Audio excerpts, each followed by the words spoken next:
And they opened for the Doors. Oh. But Really? You think it deserves a rim shot? Wait. And So your dad was in a band called Hinges. And they opened for the Doors.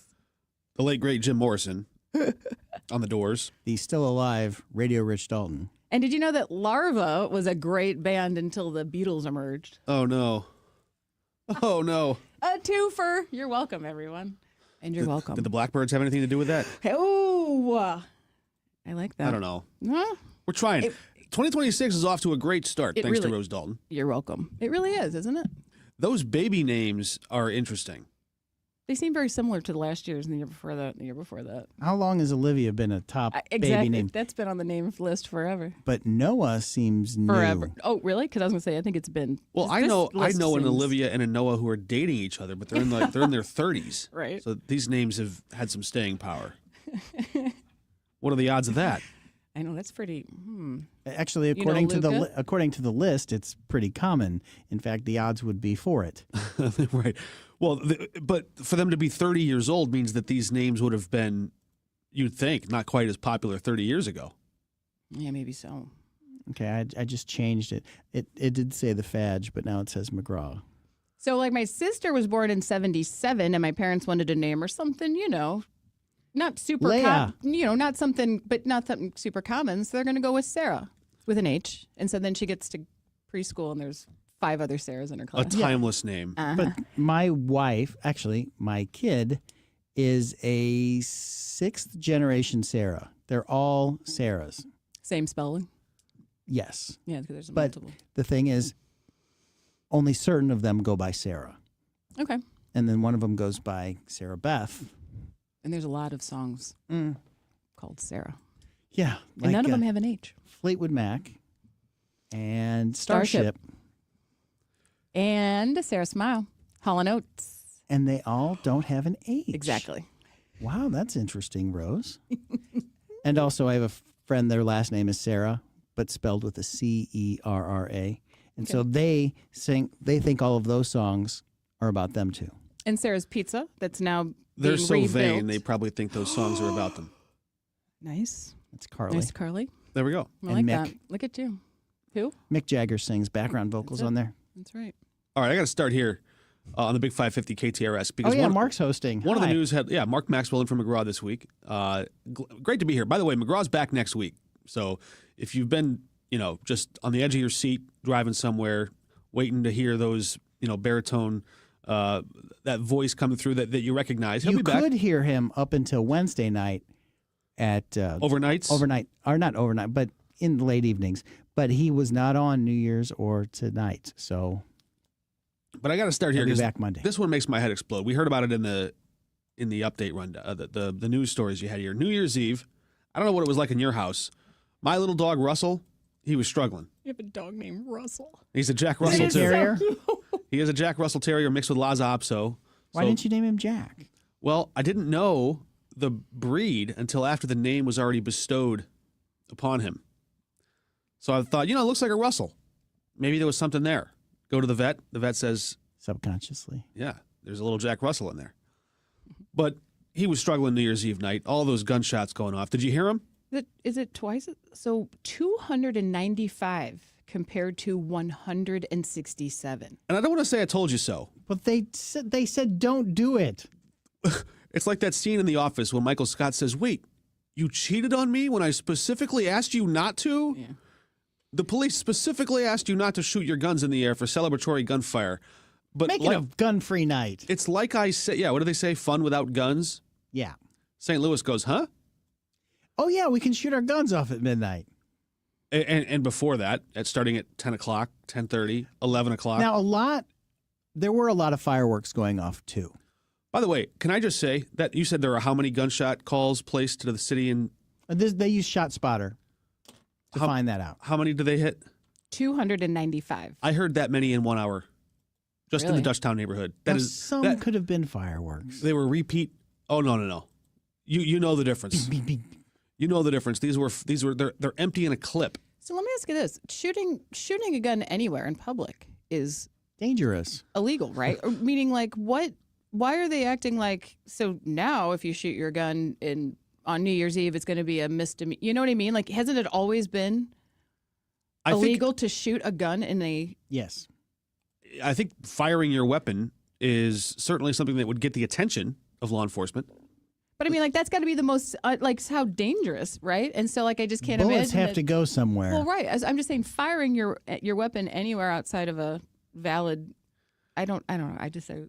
And police came out. They said, hey, everybody, quick reminder, stop. Stop firing your guns into the air like you're auditioning for the dumbest Darwin Award of all time. Just don't do it. Someone's going to get killed. Seems like an easy ask. And what do people do? They say, hold my beer, watch this. Pew, pew. Story has a bit of a dark turn. In Ferguson, a woman sitting in her apartment, in her bathroom. Mm-hmm. In her bathroom. The place you're supposed to be safest beside maybe your bed. Bullet comes through the window, hits her. She's alive, thank God. But she's in the hospital today. Starts off her new year in the hospital because someone somewhere decided, hey, this guy needs to be shot at. That'll make this year fun.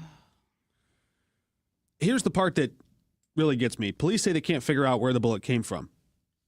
And I don't necessarily blame them. There were so many people shooting guns. Who knows which direction it came from. It wasn't just one idiot out there. It was a whole symphony of idiots. I'm wondering, though, do you think you could, testing the ballistics on that bullet, tracing it to a gun, maybe it's already in the system? Could be. It's possible. And for people who don't know what ShotSpotter is, it is a series of sensors that are around certain parts of the city. Not all parts of the city and county, but in certain parts of the city where they can tell the echo and the sound and can pinpoint within a block or sometimes even a house of where a firearm has been shot. Yeah, they're using very sensitive audio receptors. And you're right, they're not everywhere. They're not everywhere. In fact, we can't, as reporters, even find our way yet to figure out where they're all at. Because the police say, well, that's privileged information. If we were to give you that information, then the bad guys would know how to avoid detection. But they only put them usually in areas that are high crime areas. The they're ShotSpotter not everywhere. And they're not. But they say that these ShotSpotter detectors, I think they have a new company brand name now. They're no longer technically called ShotSpotters. But that's what it was listed in the story. In the news story, I think people have come to know it as ShotSpotter. The like company Kleenex or Xerox? Yeah, it's the new Coke. Mm-hmm. But they have a new brand name. Anyway, they claim that this audio detector is so sensitive that it can tell the difference between someone slamming shut a dumpster lid or a car crashing into something. They can tell the difference in that decibel level and the sharp pierce of it from a gunshot. Oh, so like in a firework, it can tell the difference between... Yes. They claim that it can. Okay. There are skeptics. There are Academics don't necessarily trust that that's true. It's the company line. False positives. Texter, who's texting into the 84126 Country Club Car Wash text line, says, I was at St. Charles there New Year's Eve walking into a famous restaurant. Won't mention the name. It was a way away, but there were definitely 15 to 20 gunshots. It was not firecrackers out in St. Charles. It's getting pathetic. And they warn that if you're carrying these guns, you're going to kill a bunch of people. Look, this isn't just about that. Kids are also terrified. They're crawling into bed with mom because they're scared they're going to die in their sleep. Another neighbor wakes up, finds a bullet lodged in a basement window. Nice little morning discovery to start the new year. Oh, look, there's coffee, toast, and a stray round. It wasn't just one building either. 5 bullet holes. Someone says, well, this is how we celebrate in St. Louis. Who said that? Yeah, that's the tradition. Who said that? Clearly the people with their hands on the trigger. Champagne, countdown, gunfire, ambulance. If that wasn't enough, imagine you can have we've seen animals before in the crossfire. So congrats, everybody. We rang in the new year shooting a woman. Real festive. Those are the numbers. All right, Captain Paul Kopsky's got to look at the roads. Hopefully a little bit safer out there this year. Hey, Captain Paul, good morning. Good morning, Mark. They just cleared a stalled vehicle on 64 West before Spady. Otherwise, the roads are quiet. And checking some drive times, it takes 11 minutes to go from 255 at the Jefferson Barracks Bridge to 44, an 11-minute ride from 44 and 270 to Grand, and 15 minutes from 270 at the Chain of Rocks Bridge over to 170.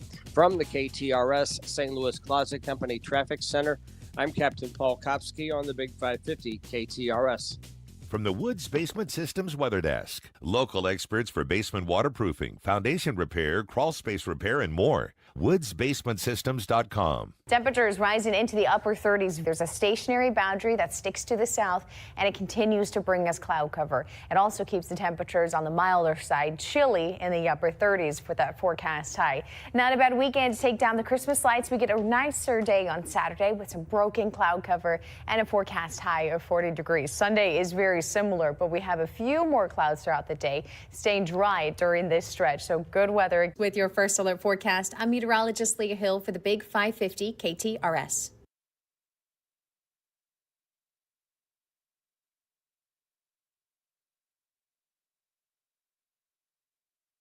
Is it time to make a change with your bank? Hi, it's Julie Buck for Triad Bank. They are a full-service financial institution with 2 locations, and they've been around since 2005 with the mission to provide a wide range of commercial and personal banking services. Here's their website. It's triadbanking.com. The best fishing expo in the Midwest is the Let's Go Fishing Show January 2nd through the 4th at Gateway Convention Center in Collinsville. Huge discounts on the latest boats, premier fishing gear, resorts, and guided services. Free seminars, free parking, and free fishing ponds. Win prizes, coupons at letsgoshows.com. It all comes down to this, folks. Yep, the entire season is on the line.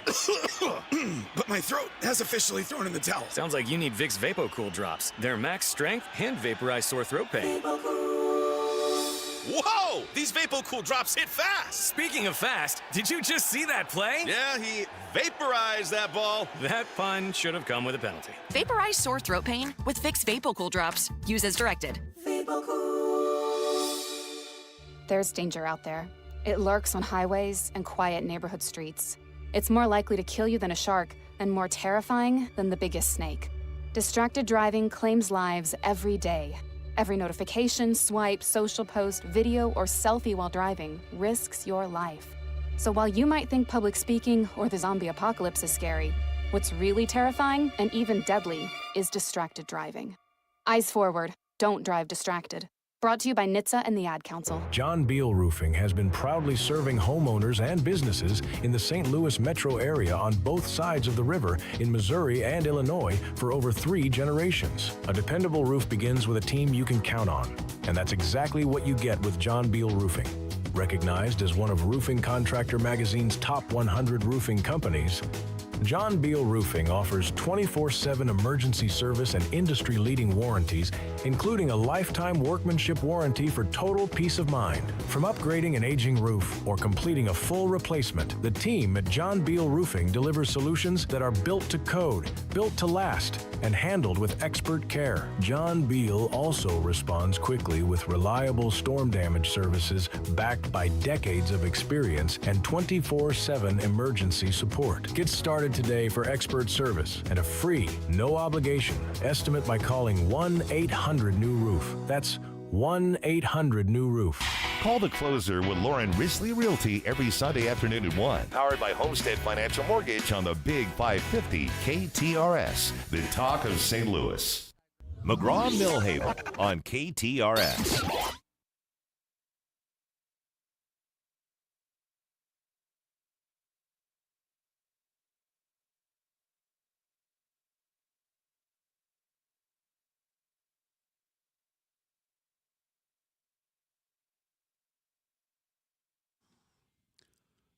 Good morning, St. Louis. Happy Friday morning. Happy New Year, 6/19 on your Friday morning. I'm Mark Maxwell in from McGraw Millhaven, alongside Rose Dalton and Carl the intern, getting you ready for this new year, which is already underway. All right, let's talk about this because I love this logic so much I could frame it. Missouri lawmakers are floating the idea of raising the speed limit to 75 miles an hour because apparently 70 just wasn't thrilling enough. We need more excitement, more danger.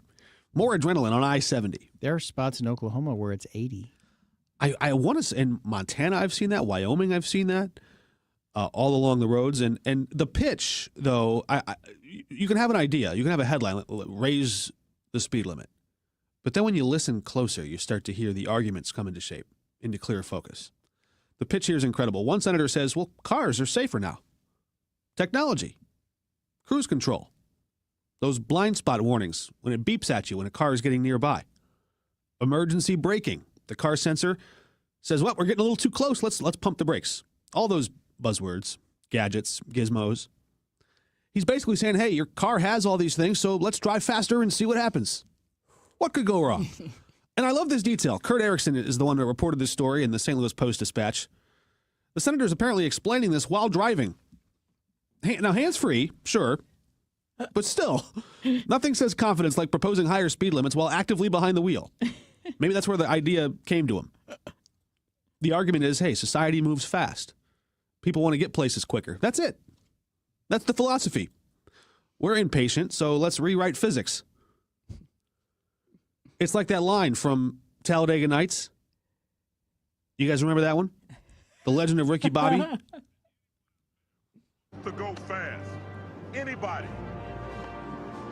I want to go fast. Hey, get him a suit. Hurry up, make it happen. Let's go. Get that man a suit. Get Carl, the intern, a cookie for that. He's got fast fingers over there on the switchboard. Not to be a buzzkill, but here's where the transportation department comes in. Here come the bureaucratic nerds. They're the buzzkills. They're the fun sponge. They're going to tell us why this is a bad idea. They say, yeah, higher speed usually means, can you guess it? More people die. They've got studies. They've got numbers. They say about 1/3 of fatal crashes already involve excessive speed. That's a factor in more road deaths than drunk driving, more than distracted driving. 1/3 already. How does the Autobahn fare? What's it like on, do they have a lot of high speed I've not accidents? been across the pond. But I mean, what is there? There's no speed limit there, right? Is that the thing? Is the Autobahn in The Autobahn, I think, you can just go I don't pedal know. to the metal? I don't know. I would imagine that there are certain guardrails there. I think you can go as fast as you want there, yeah. But look, I mean, when it takes a while to speed up, it takes a while to slow down. I think I'll tell you. I just looked it up. In 2014, the latest numbers, 31% of all Germany's traffic deaths took place on the Autobahn. Whoa. Yeah, more dangerous. So here's another statistic. They say bumping the limit 5 miles an hour leads to nearly a 9% increase in fatal crashes because the braking distance, the time it takes for that faster car to slow down, goes up by 90 feet. 90 feet. That's like 2 houses in a driveway. That's the difference between a close call and a funeral. The response from the lawmaker is my favorite part. He basically says, well, yeah, of course safety people say that. They have to say that. He thinks Missourians want it. One person from the 314 texted into our Country Club Car Wash text line at 84126. Hopefully they were not texting from behind the wheel. They say, smart time to raise limits as they are widening 70. Okay. There's one of the Missourians who want it. Well, if people want it, forget the data. Forget the studies. Forget the dead bodies. Hey, it's job security for the coroner. The people want to go fast. This line says it all. In the story from Kurt Erickson in the Post-Dispatch, quote, this is the senator, Berger dismissed the concerns of traffic safety officials. Here's the part nobody wants to say out loud. More than half the people dying on Missouri roads aren't wearing seatbelts. More than half. We can't even buckle up. But sure, let's add speed. Distracted driving killed more than 100 people last year. That number's probably low because people lie. But again, faster. Let's get faster. Now, supporters are going to say, hey, other states do it. We've talked about Montana, Wyoming, Nevada. Huge open spaces, long empty roads. Missouri looks at that and says, yeah, same thing here. Except Missouri roads are full of people, trucks, construction zones, potholes, and that one guy weaving through traffic like he's late for a kidney transplant. Mm-hmm. Traffic deaths have gone down recently, which does make this a little bit more fascinating. Things are improving. Those cars are getting safer. The response is, great, let's recalibrate. Let's push it. We're getting safer, so let's just add a little more danger to the mix. We'll balance it out. Yeah, we have to counteract that safety. That's how policy works sometimes. You reduce deaths, and instead of asking, hey, what's working here? Can we improve upon this? You say, oh, let's just test the limits. Let's take the guardrails off. See how much danger we can sprinkle back in before it gets ugly again. Do we have a helmet? What's the helmet law here? Helmets in Missouri on motorcycles, no helmets in Illinois. Okay. I was just thinking that's the craziest, helmets now. Don't need them. You know what I mean? Talk about like safety out the window. It's her cumbersome. Her name is Rose Dalton, everybody in Illinois. They are very adamant about it. Oh, and fun. Enjoy. I'm just saying, like, whatever. Like, I just can't even imagine. The Harley gangs, and I say gangs, but the Harley riders, they show up in force at the Illinois State Capitol. And they have a big lobbying day. One of their groups is called Abate. And they come up, and they're big on safety. They're big on road safety.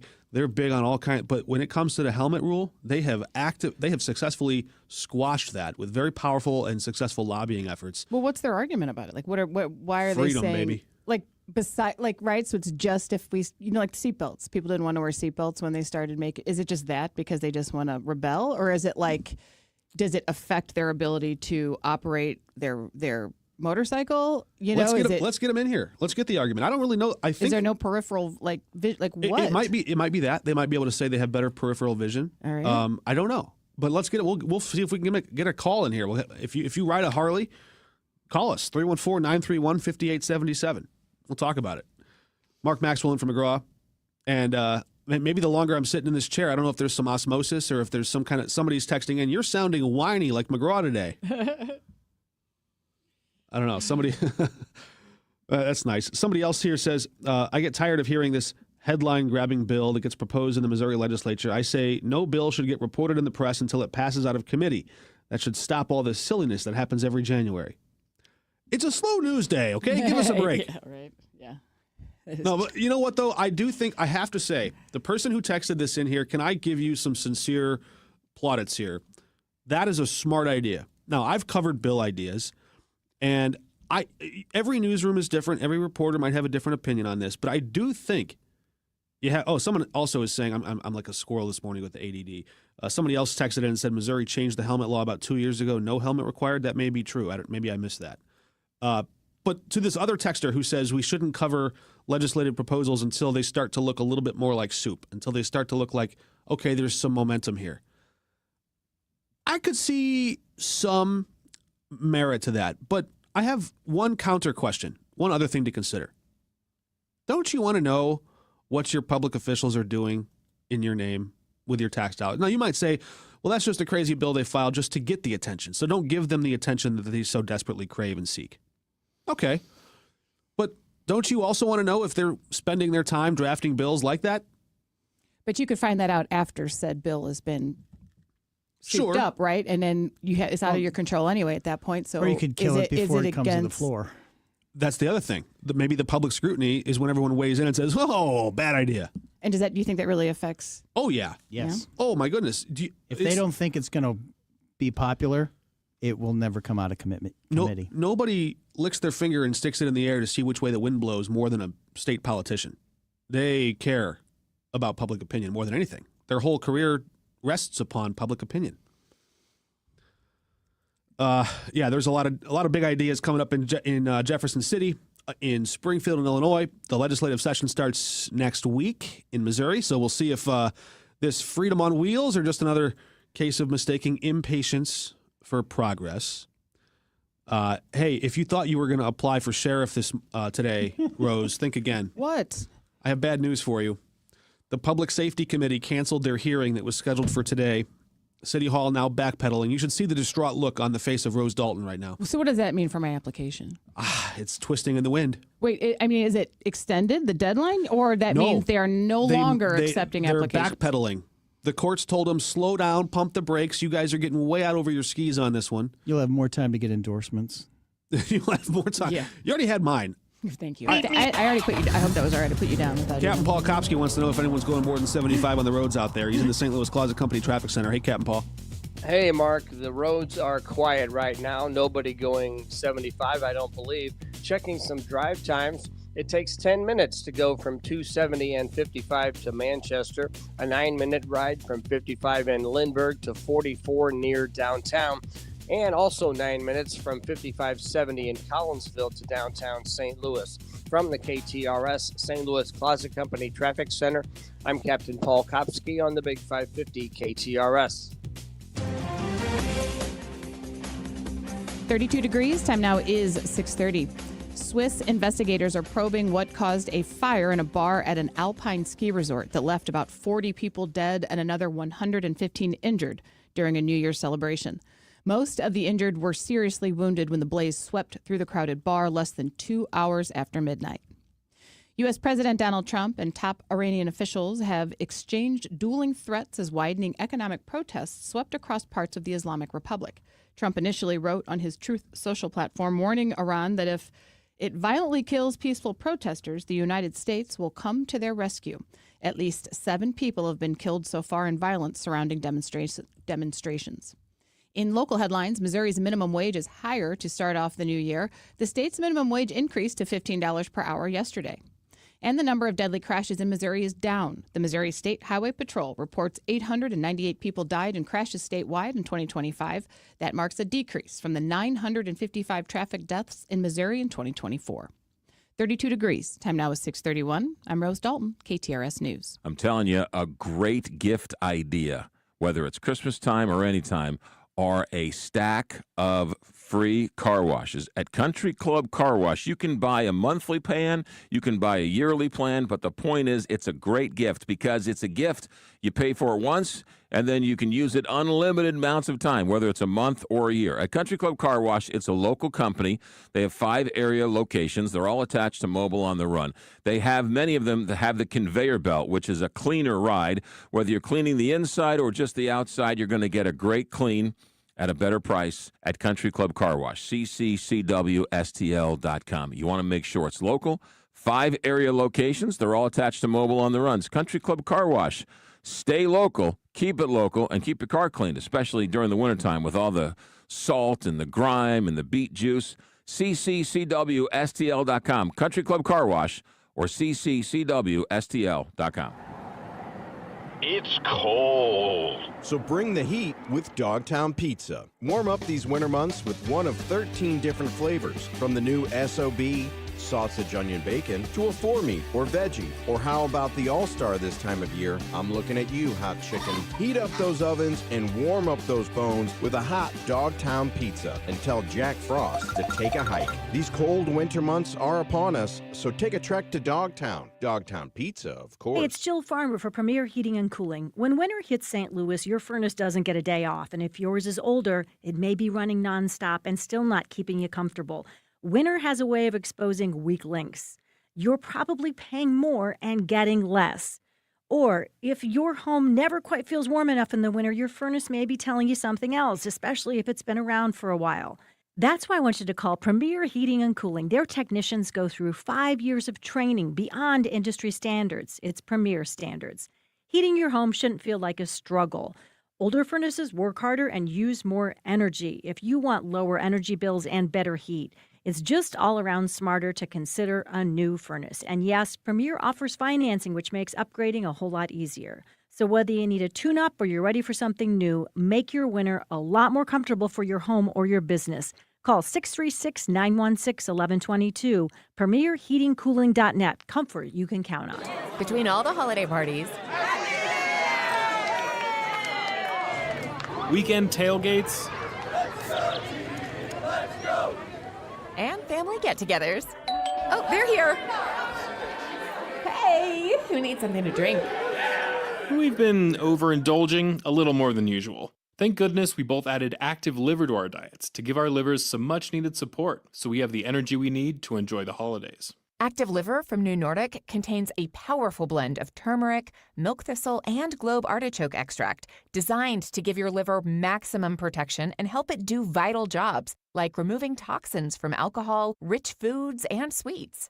Try Active Liver today and enjoy all the holiday treats with the peace of mind of knowing you're giving your liver some relief. Find Active Liver online at Amazon, Vitacost.com, or iHerb.com. Or pick it up today at CVS, Meijer Grocery, or ShopRite. Enjoy life to the fullest with Active Liver. I'm Bob Hardcastle. Listen to my Money Talk radio program every Sunday morning from 8 to 9 a.m. on the Big 550, where we discuss your money in an easy-to-understand manner. We have interesting guests, chat about money. We try to help you feel more comfortable with your money by talking about the investment market. Join me. I'm Bob Hardcastle.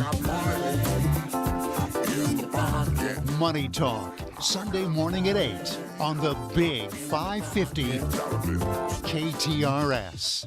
Live from Studio 550, this is The McGraw Show on KTRS. Welcome back, 6:35 on a Monday morning. Mark Maxwell in from McGraw on the Big 550 KTRS. All right, let's clear this up because the text line's melting down and half of you are confidently wrong. Missouri does not have a simple yes or no helmet law. We looked it up. So this isn't just a kindergarten rule, black and white. It's Missouri, so it's conditional, it's layered. There's some context here, slightly absurd. Here's how it actually works.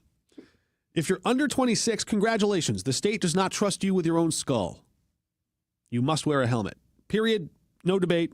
No questions asked. No freedom speech. Just put the helmet on. Chin strap and all. If you're 26 or older, now Missouri suddenly believes you are wise, mature, and capable of making terrible decisions all on your own.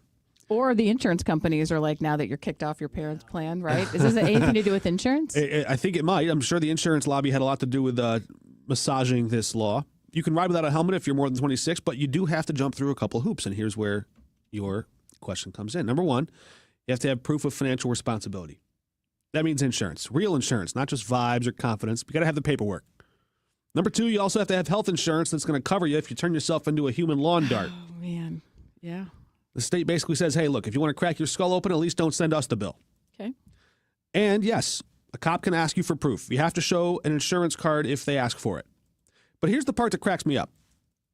Police are not allowed to pull you over just to check if you're wearing a helmet or carrying insurance. They can't say, hey, that guy looks like he might be uninsured and skull exposed, so let's find out. Nope, you got to screw up first. Speeding, swerving, running a light, then they can ask you. It's like the seatbelt law. Similar. You can't be pulled over just for not wearing Or the a seatbelt. texting and driving law. Well, I like think you can check, they can't. Missouri. You have to be doing something else. They can't just pull you over because they saw you texting and driving. You have to have another violation. Is that true? I believe so. Don't quote me on that, but I'm pretty. Yeah, like I think it was like it has to be because if you get pulled over for speeding, and you're also texting, then you can get. But I don't think they can just pull you over. Well, I'm sure the text line will correct me. It's very if I'm Missouri. wrong. Yeah, right. Either way. Show me your gray matter, and then we will make you wear a and helmet. then this matters once we see the gray matter. They call them brain catchers. So to the texter who says Missouri got rid of the helmet law, wrong. The They texter who modified says the helmets are required everywhere, also wrong. To the texter who says freedom means no helmet anywhere ever. All right, calm down, Thomas Jefferson. That's a libertarian No right there. helmets. Missouri's position is basically this. If you're old enough, insured enough, and healthy enough, go ahead, let the wind test your brain. Just don't make it the state's problem. I can support that. That makes sense, right? As long as you're, And- because as long as you can pay for your, catastrophic event if it should happen, and not, on the not have to go and have someone, because you can't afford it. Brain surgery if you can afford it. Let me say this. If you need a flimsy statute on the Missouri Revised Statutes book, a piece of paper that some lawyers and politicians printed black ink on, if you need that thing to protect you from asphalt at 70 miles an hour, maybe the law isn't your biggest issue. All right, keep these texts coming. Well, because I want to I'm know. enjoying it too much. I want to know who, or what's another reason that they don't want a helmet besides you can't just say freedom. Like, I want a specific reason why you would fight really hard to not wear a helmet while you're driving a motorcycle. So I rode a motorcycle in college for about a year until a friend ran it into a tree, and then it was totaled. So you didn't do it. I had a helmet. Or is this an on-air story? No, this is a true story. I did not destroy the motorcycle. It was a bicycle. Was I a junior or a senior? It was somewhere around there, and I think I was a junior. And there was a freshman who came in from California, and he was talking a big game. Oh yeah, I grew up on motorcycles. I know my way around these things. It was a Kawasaki Ninja 600, little street bike.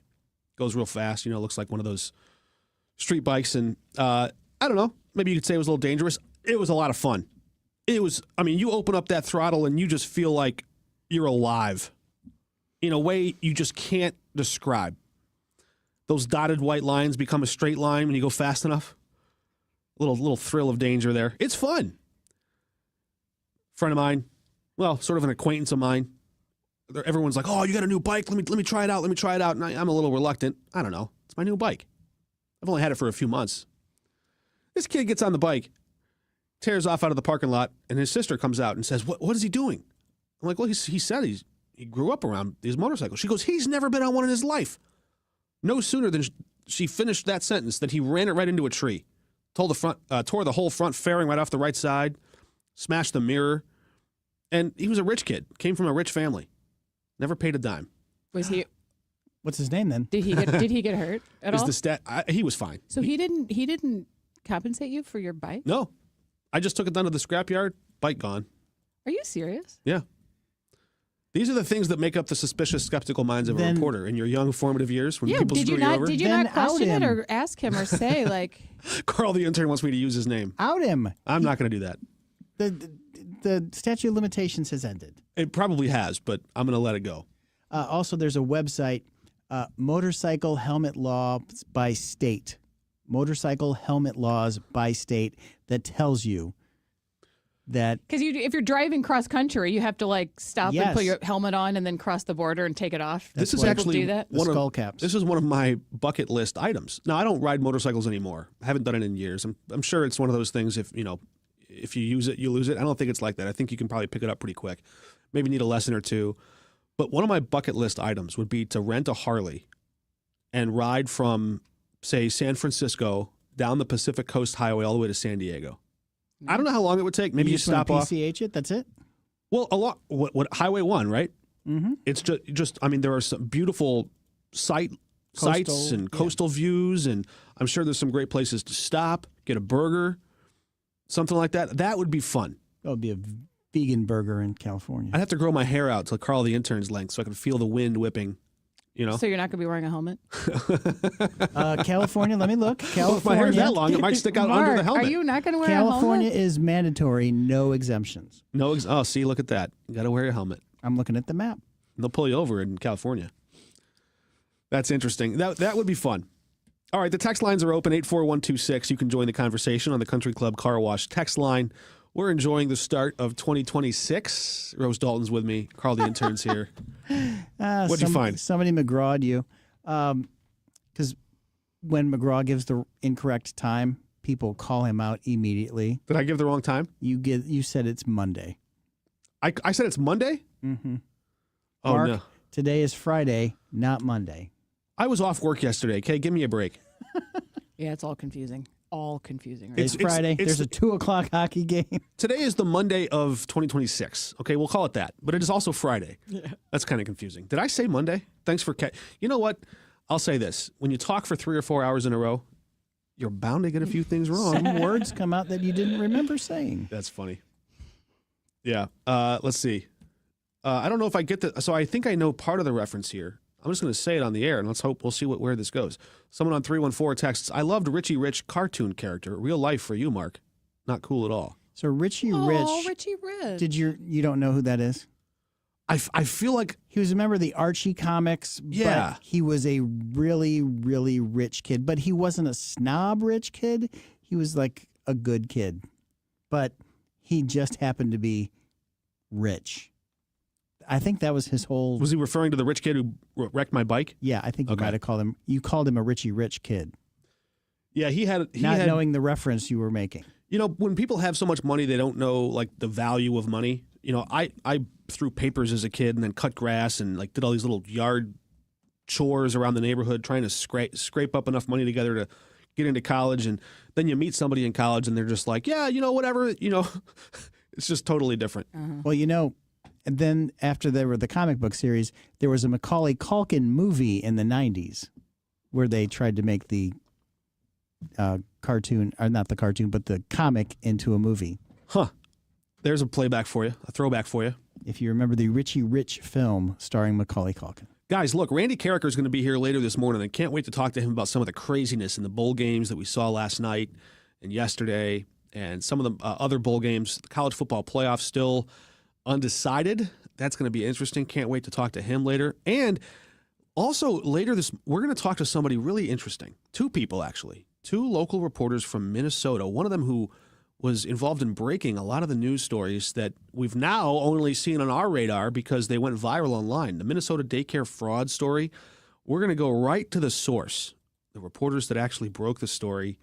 That's going to be a fascinating conversation. Can't wait But to do Mark, that. wasn't it that 23-year-old that broke the story?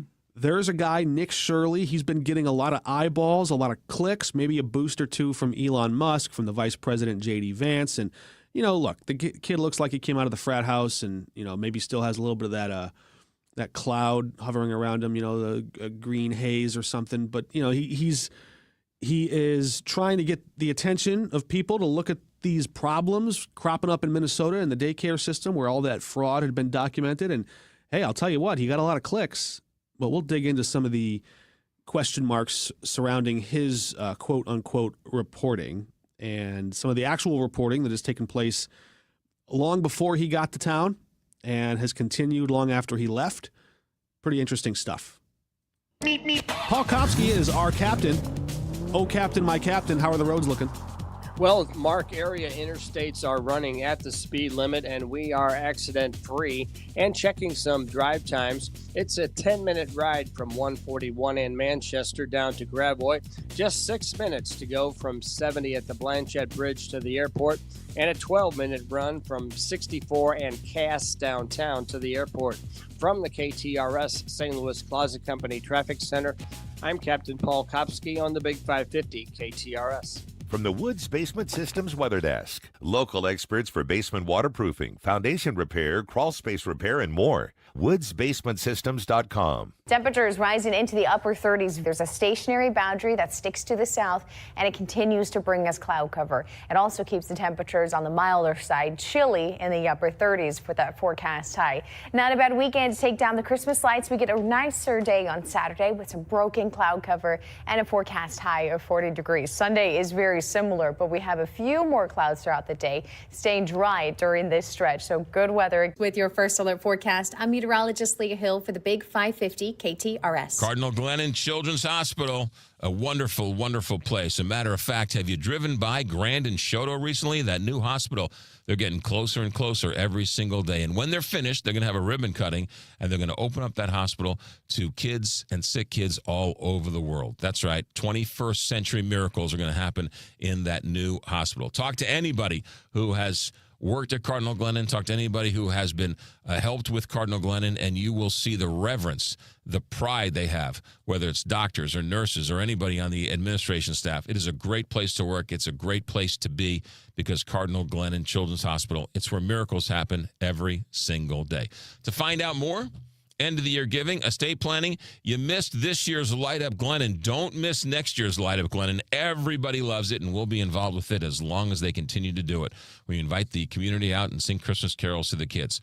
Cardinal Glennon Children's Hospital. We all know it as SSM Health, Cardinal Glennon Children's Hospital, or glennon.org. The best fishing expo in the Midwest is the Let's Go Fishing Show January 2nd through the 4th at Gateway Convention Center in Collinsville. Huge discounts on the latest boats, premier fishing gear, resorts, and guided services. Free seminars, free parking, and free fishing pond. Win prizes, coupons at letsgoshows.com. Gelmish & Sons have been providing quality heating and cooling services since 1950. They work exclusively with Lennox, the preferred choice of St. Louis homeowners. Call Gelmish & Sons for your next Lennox HVAC installation and service. 314-993-1110. Hey, it's Jill Farmer for Premier Heating and Cooling. When winter hits St. Louis, your furnace doesn't get a day off. And if yours is older, it may be running nonstop and still not keeping you comfortable.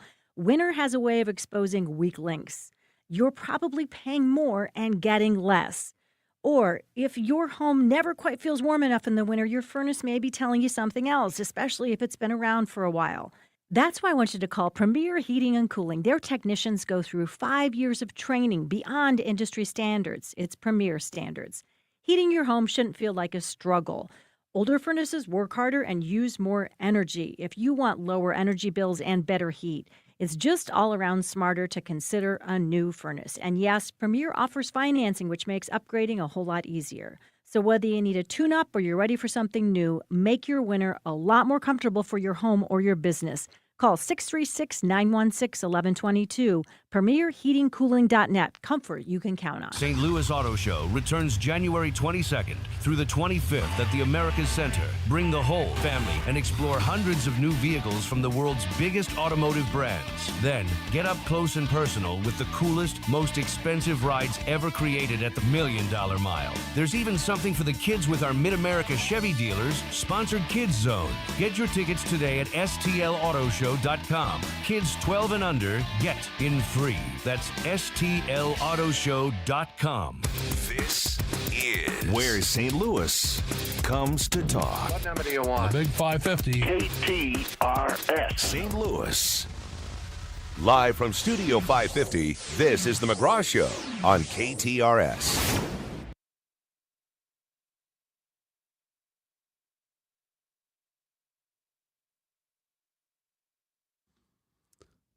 Good morning on this Friday, 6:51 in the Big 550 KTRS Radio Studios.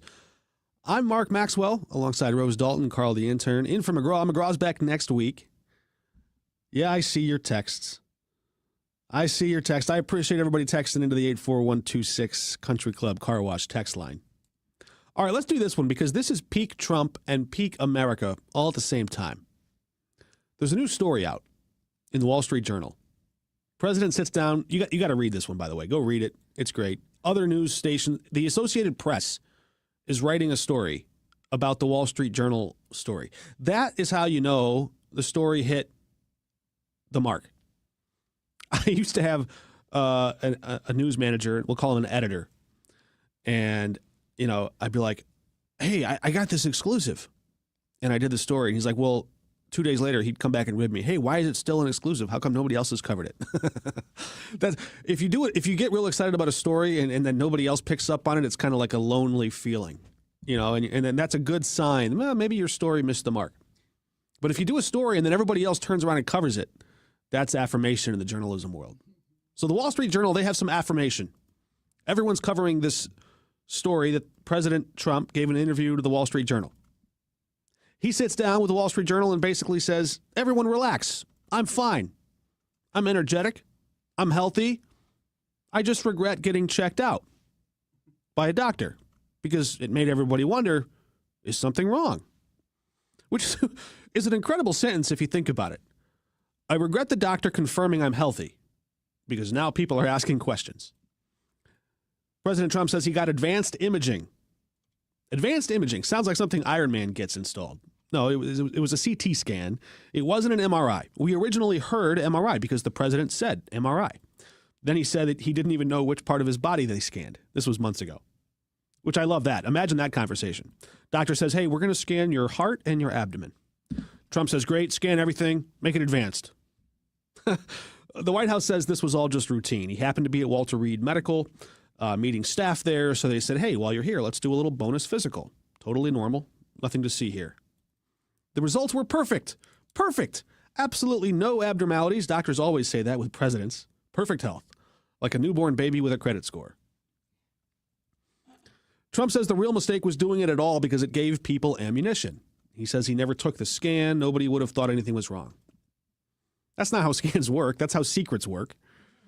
But then we get into the greatest hits. Some of you have seen the images, the bruised hand. Well, there's a reason he gives. Shaking too many hands and taking aspirin.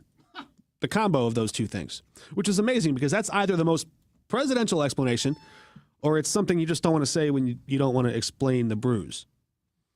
There's been some ankle swelling. They explain that chronic venous insufficiency. Very common in older adults. Blood pooling in the legs. He tried those compression socks. Hated them. Said no thanks. Which, frankly, that's relatable. Who likes compression socks? They look like something your grandma gives you before you get on a flight. Then there's the aspirin part of all this. He takes more than doctors recommend because he's superstitious. He's superstitious. The man negotiates nuclear threats, but he won't mess with his aspirin routine. He says he wants nice, thin blood pouring through his heart. Thin blood, pouring. Those aren't medical terms. That's presidential poetry right there. And when cameras catch him with his eyes closed in a meeting, he's not sleeping. He's resting his eyes or blinking or just an extended blink.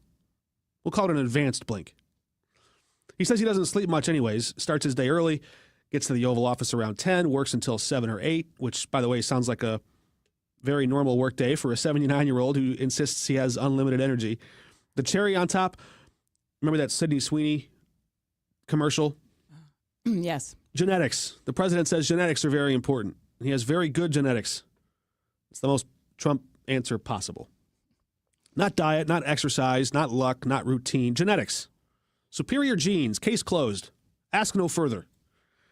Here's the thing. This isn't really about medicine. It's about controlling the narrative. President Trump watched Biden get torn apart over age, over memory, over energy, his gait, the way he'd walk, stairs, bicycles, all of it. He doesn't want that spotlight. So he's saying, I'm fine, just stop asking. Everything's perfect. And also, I regret letting you know anything at all. Which is kind of the paradox of modern politics. Total transparency, but only if it confirms the story I want told. You don't get to brag about your health and then get mad when people ask follow-ups. But I will say this. If confidence was a vital sign, the guy might be immortal. Might just be. All right. A lot of people are texting in about that question we had about helmets and motorcycles and speed limits. Interesting stuff. One person says they were pulled over in Kentucky for putting their seatbelt on while leaving a parking lot. Now, that's a tough situation. You're leaving the parking lot. You're just in the process of putting the seatbelt on. Boom, you're caught. You're busted. Tough luck. Hey, did you guys see this? Zohran Mamdani raised his right hand, left hand on the Quran, sworn in, new dawn in New York. New York, New Year, New Year, New York, unique New York. We have some interesting comments from Zohran Mamdani, the Democratic Socialist, who says that they're going to feel the warmth of collectivism while throwing away the frigidity, the frozen, rugged individualism. So he's making a bold statement there, a big public bet that socialism can work in managing the functions of the largest city in our country. People are going to be watching that. All right. Let's see. We got to go check in on the roads soon here with Captain Paul Kopsky. He's in the St. Louis Closet Company Traffic Center. Hey, Captain Paul. Hey, Mark. Area interstates are running at the speed limit, and we are accident-free. And clocking your commute, it takes 10 minutes to go from 141 in Manchester down to Gravois, 6 minutes from 70 at the Blanchette Bridge to the airport, and a 12-minute ride from 64 and Cass downtown to the airport. From the KTRS St. Louis Closet Company Traffic Center, I'm Captain Paul Kopsky on the Big 550 KTRS. Hey, it's Jill Farmer for Premier Heating and Cooling. When winter hits St. Louis, your furnace doesn't get a day off. And if yours is older, it may be running nonstop and still not keeping you comfortable. Winter has a way of exposing weak links. You're probably paying more and getting less.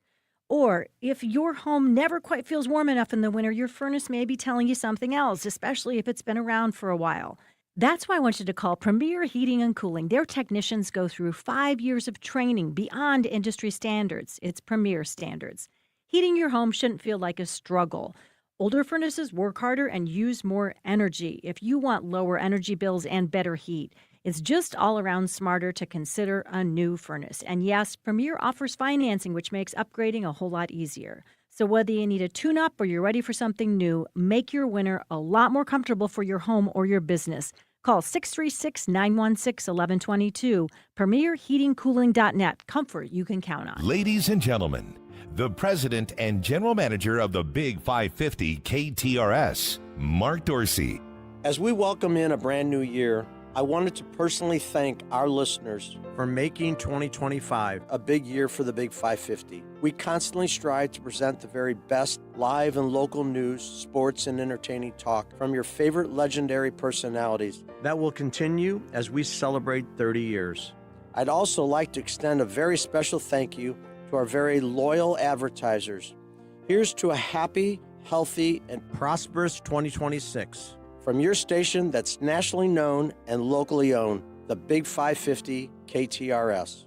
This is the Big 550 KTRS St. Louis. From O'Fallon, Illinois to Granite City, Lynn Carbon to Waterloo, and the world. Streaming live at KTRS.com. This is where St. Louis comes to talk. What number do you want? The Big 550. KTRS. St. Louis.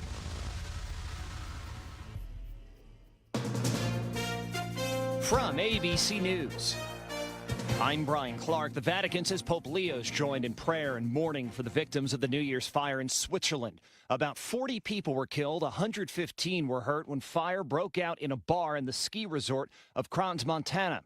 Victoria was inside the bar when the fire broke out. When I turned around, everything was like red, orange. A lot of smoke. Investigators have yet to determine the cause of the fire. She and several other witnesses believe that sparklers in champagne bottles ignited the ceiling. Protests continue across Iran, where demonstrators are angry over the state of the sanctions-crippled economy. ABC's Maggie Rulli has more. President Trump is now weighing in on those protests, posting, "If Iran shoots and violently kills peaceful protesters, which is their custom, the United States of America will come to their rescue," adding that the U.S. is locked and loaded and ready to go. A top Iranian security official then warning that American interference would lead to the destruction of American interests. The new year means the end of subsidies for health care premiums for the 20 million people who get their insurance through health care exchanges and the Affordable Care Act. Doug Bouchard is one. He retired early from his job as a mechanic to care for his wife who has ALS and says, "We do have money saved, but that's supposed to last a lot longer than a year or two." Fight over subsidies led to the government shutdown, but Congress still has not taken action. The House expected to vote on an extension next week. It's not clear if the Senate would take up the bill. President Trump on social media says he's in, quote, perfect health, as scrutiny on his health led to an interview with the Wall Street Journal, says ABC's Stephen Portnoy. The president tells the Wall Street Journal that to keep his blood thin, he takes 325 milligrams of aspirin a day, far more than his doctors recommend. He says that's why his hands have bruised, so much so that he's covered them with bandages and makeup. You're listening to ABC News. Between all the holiday parties, weekend tailgates, and family get-togethers, we've been overindulging a little more than usual over the holidays. But now, we are starting the new year off on a healthier note by taking active liver supplements from New Nordic every day. Active Liver contains a powerful blend of turmeric, milk thistle, and globe artichoke extract, all natural ingredients that help protect the liver so that it can protect you from toxins. It's like giving my body a daily detox. I've never felt better, and my energy is through the roof. And my doctor is already impressed with how much better my numbers are looking. So if better health, more energy, and detoxing your body are some of your priorities this year, get Active Liver today and start the year off knowing you're giving your liver some well-deserved relief. Active Liver is available online at Amazon or NewNordicUSA.com. Or pick some up today at your local CVS, ShopRite, Meijer Grocery. Are now available at Wegmans. New year, new you, new Nordic. Galmish & Sons have been providing quality heating and cooling services since 1950. They work exclusively with Lennox, the preferred choice of St. Louis homeowners. Call Galmish & Sons for your next Lennox HVAC installation and service. 314-993-1110. Are you retired? Are you thinking about retiring? Who is helping you with retirement? Might be time to check out the show When Retirement Happens, hosted by Kevin Lloyd of Legacy Wealth Advisors. Saturday at 1, Sunday at noon on the Big 550 KTRS. 32 degrees at 7:03. Here's what's happening now. Family, friends, and the community are preparing to say goodbye to a former St. Louis alderman. James Sonderman passed away on Christmas Eve at the age of 69. He served as Ward 23 alderman from the 1995-96 Board of Aldermen session until the 2001-02 Board of Aldermen session. A visitation will be held today from 5 p.m. until 8 p.m. at the Cudis Afton Chapel, and funeral mass will be held at 10 tomorrow morning at St. Gabriel the Archangel. Flu cases in Missouri are on the rise. KTRS's Jill Enders has the story.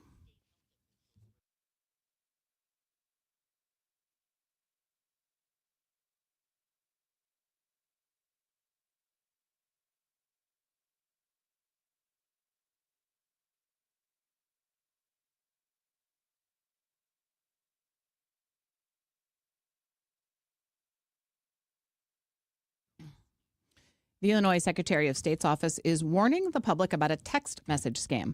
Scammers are sending texts to individuals claiming they owe money for traffic violations or tolls. Scam texts typically claim that the recipient's vehicle registration or driving privileges are at risk of suspension and prompt immediate action through a link. These messages are phishing attempts designed to steal money or get personal information. SSM Health and United Healthcare continue to work on a new contract. The two sides have agreed to extend their current contract by 30 days as they negotiate a new deal. More than 140,000 United Healthcare policyholders in the metro area are at risk of losing SSM from their network if the contract expires. However, United noted Medicare Advantage plans will not be affected. This KTRS Business Minute is brought to you by Walter Knoll Florist. They'll place for all your floral needs. You can place your order anytime at WKF.com. 32 degrees. Time now is 7:05. I'm Rose Dalton, KTRS News. Good morning. It is 7:05. As Rose said, I'm Mark Maxwell in for McGraw on the Big 550 KTRS Radio. The text lines are open at the Country Club Car Wash text line, where you can join the conversation by sending a text to 84126. All right, let's slow this one down and walk through it the way you might see on a Sunday morning show with a round table, because this one is not just about tough talk or politics that might be entertaining or fleeting. This is more about timing, context, consequences. Here's what we know. Iran is dealing with its largest protests in years. And these aren't just one-off demonstrations here or there. At least 7 people are dead. The country's currency has collapsed. $1 US can now buy roughly 1.4 million rials. Iran's in an economic freefall. The protests there appear to be about food, jobs, dignity, and the very legitimacy of the regime in Tehran itself. So stepping into that moment, President Trump posts a warning.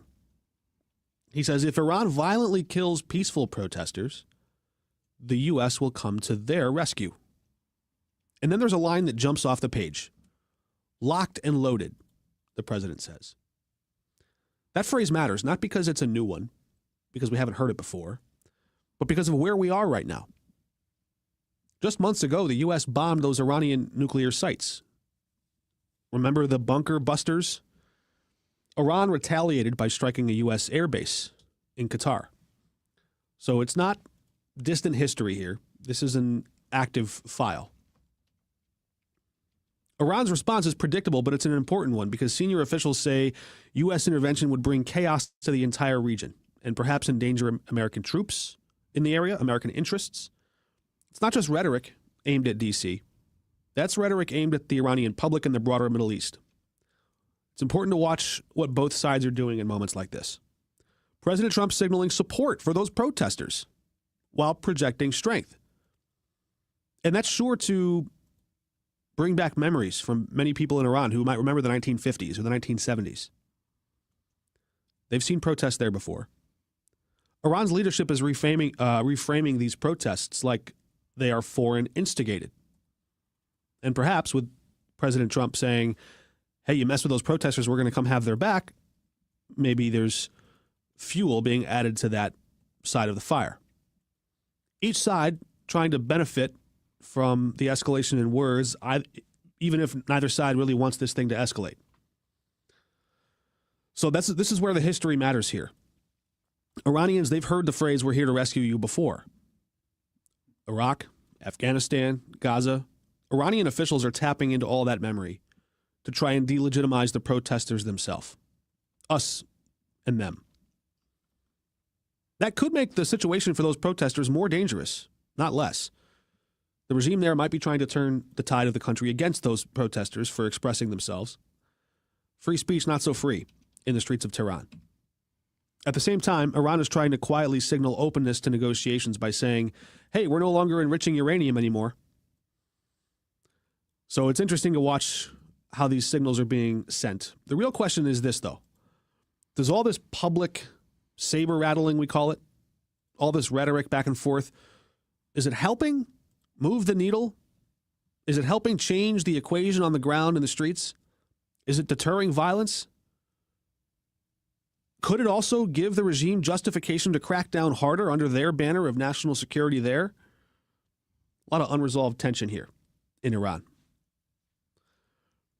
Once leaders start using language like locked and loaded, it could be a diplomatic tactic, a negotiating tactic, but maybe it also narrows the room for that quiet diplomacy, the shuttle diplomacy that maybe the French would have with Iran, maybe the Germans would have with Iran, other allies of ours. It raises expectations, too. It hardens positions. It locks people in. It makes it harder for either side to back down without looking weak. The story itself, of course, is far less about tweets and threats and far more about how quickly words can outrun strategy, long-term strategy, in a region where miscalculation has a long and bloody history. So it's interesting to watch. I know it's a world away from here. But when Iran, in its pursuit of a nuclear weapon, and now its power structures crumbling under an economy that's falling apart, it's a volatile time over there, and will be very interesting to watch how President Trump deals with it. Hey, President Trump says he fixed crime in Chicago. He posted online and said, we're going to pull out the National Guard from Chicago. We're going to leave the area. Sure, the Supreme Court told us we had to, but we're leaving. And he claims that it's because he sent the National Guard. Now, don't pay no mind to the details, that the National Guard had to actually stay at a military base and couldn't leave and couldn't go in the streets. So they didn't actually show up in person. They were there in the region, but they weren't out in the streets because the court said, nope, can't do that. There isn't a real riot here. There isn't a real insurrection here. So don't pay any attention to that. But President Trump says crime's fixed. He's making the bigger point. He doesn't understand why governors like Governor J.B. Pritzker don't want the National Guard. Why wouldn't they want our cooperation? President Trump's post online says, we are removing the National Guard from Chicago, Los Angeles, and Portland, despite the fact that crime, in all caps, has been greatly reduced by having these great patriots in those cities, and only by that fact, the president says. Governor J.B. Pritzker shares that post and says, quote, Donald Trump's lying again. He lost in court when Illinois stood up against his attempt to militarize American cities with the National Guard. Now Trump is forced to stand down. In Trump's post, he says this, too. He says, we will come back, perhaps in a much different and stronger form when crime begins to soar again. Only a question of time. And then he says this, it's hard to believe that these Democrat mayors and governors, all of whom are greatly incompetent, would want us to leave, especially considering the great progress that has been made, with 3 question marks afterward. I, too, have some question marks. Someone to the text line says from the 618, so he'll protect peaceful protesters in Iran, but not in the U.S.? A different texter from the 314. Trump is the same guy who brought the National Guard to our own states to limit peaceful protests. Interesting. Interesting things happening here. Another one says here, Mark, your question to the comptroller about the expense of a special election sure has opened a hornet's nest. 314. Did you guys see that story on Channel 5? KSDK, it's been a couple weeks now where we've been trying to monitor the fallout from the ouster, the removal of Sheriff Alfred Montgomery.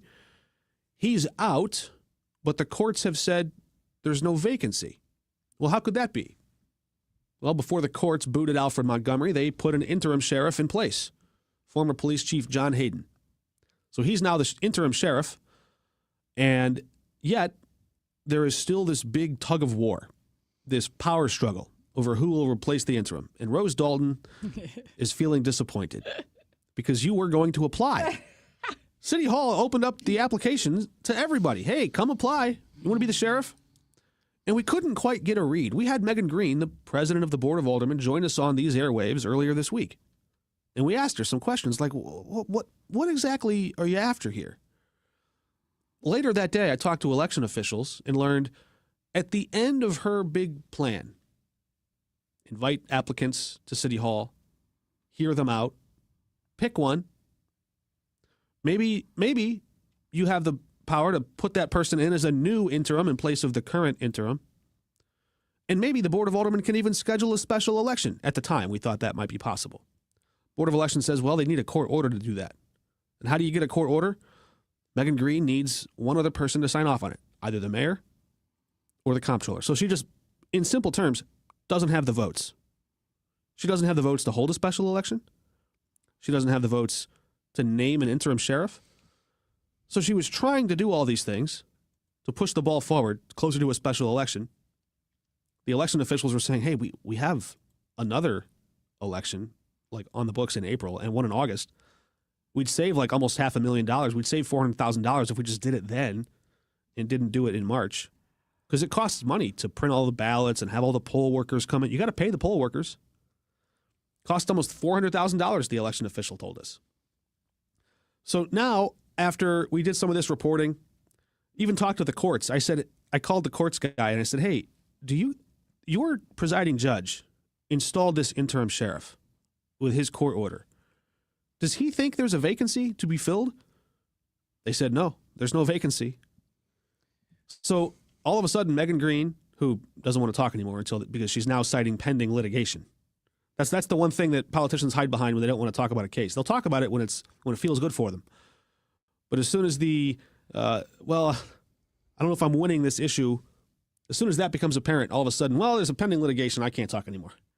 So they've canceled today's hearing. There's no more application, and we're going to wait until at least January 22nd when the ouster of Alfred Montgomery becomes legally ripe. That's a fun term that lawyers use, ripe, like the avocado or the banana in your produce aisle. But once the case is considered final and Alfred Montgomery is out, then the courts can look at this question as, is there even a vacancy at all? Or is the guy in this chair now the guy that can stay there for the next 3 years? Or is he just sort of a custodian, a steward until the August election? So stay tuned. The story of 2025 appears to be the story of 25 and 26. It's rolling over into a new year. New year, same us. Captain Paul Kopsky's got an eye on the roads. He's going to tell us how things are looking as we kick off this new year. Hey, Captain Paul. Hey, Mark, volumes are light with no major incidents on the roads. There is a stalled vehicle in the right lane of 70 west before Lindbergh. And clocking your commute, it's a 10-minute ride from 141 and Manchester down to Gravois. Just 6 minutes to go from 70 at the Blanchette Bridge to the airport, and 12 minutes from 64 and Cass downtown to the airport. From the KTRS St. Louis Closet Company Traffic Center, I'm Captain Paul Kopsky on the Big 550 KTRS. From the Woods Basement Systems Weather Desk, local experts for basement waterproofing, foundation repair, crawl space repair, and more. woodsbasementsystems.com. I'm meteorologist Shane Scotch with your first alert forecast. We're tracking highs back towards the upper 30s, mostly cloudy skies. Into Saturday, partly cloudy, a high of 39. Sunday, 41, mostly cloudy skies. Then a rising trend for our temperatures. Going to be tracking highs back towards the upper 50s into Monday, 60 degrees into Tuesday. Then we continue to remain dry until Thursday. That's when we'll start to see a more active pattern with more chances of scattered showers lasting all the way until next weekend. From the First Alert 4 Weather Center, I'm meteorologist Shane Scotch for the Big 550 KTRS. The number 2 crew. It's what they do. The number 2 crew comes out to your house and picks up your dog's number 2. They take care of your dog's business. It's a simple business. These are the guys who started the watering bowl and very successful. You know why? Because they were very customer friendly. They were all about customer service. And so they started this new business, the number 2 crew. Doesn't matter the size of your dog. Doesn't matter the size of your yard. St. Louis City, St. Louis County, St. Charles County. They'll come out to your house and they'll walk your yard in a grid. They'll send you a text on their way. They'll send you a text on the way home. Once a week, no long-term commitment, so you can get a sense to see how well they perform. The number 2 crew, NO2, number 2 crew.com, says it all. Number 2 crew.com. Check them out, call them, find out more. And it's great for people who have mobility issues but who still love their dog. It's a great service from great guys who know about customer service. Number 2 crew. Or number2crew.com. Hey, it's Heidi, and if the new year means a new look for your home, look no further than Dalco Home Remodeling. Let me just tell you, customers could not be happier. If you're looking for new windows, Dalco Home Remodeling has you covered. If you're looking for a new door, they can custom make you a front door. They can do French doors, they can do sliding doors, and they can stain it or paint it to whatever you have going on or whatever new color you want to add. Let me just tell you about some of the happy clients. You've got Alex who said, I had Dalco replace several windows and doors on one of my properties, did a top quality job for me, would definitely recommend. And he's just one of many. You know, Dalco Home Remodeling has been around for more than 50 years. They are family owned and family operated. So if you're ready to get your dream project underway, go to DalcoHomeRemodeling.com. You can also give them a call at 314 844-298-7300. Looking for a great local restaurant recommendation? Missy Mo. Tune in to the Kuno Food Service weekly special during the Frank and Jill Show, Thursdays at 11. Hear from the best of the best restaurant owners in town. Only on the Frank and Jill Show, Thursdays at 11. Presented by Kuno Food Service, right here on the Big 550 KTRS, the talk of St. Louis. This is the McGraw Show on KTRS.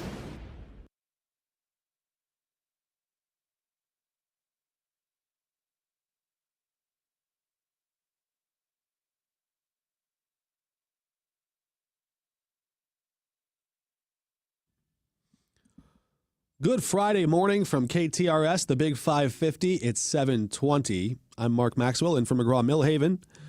And thanks to our listeners and our viewers, Becky, one of our viewers, joining us on Facebook, on YouTube. You can watch along there.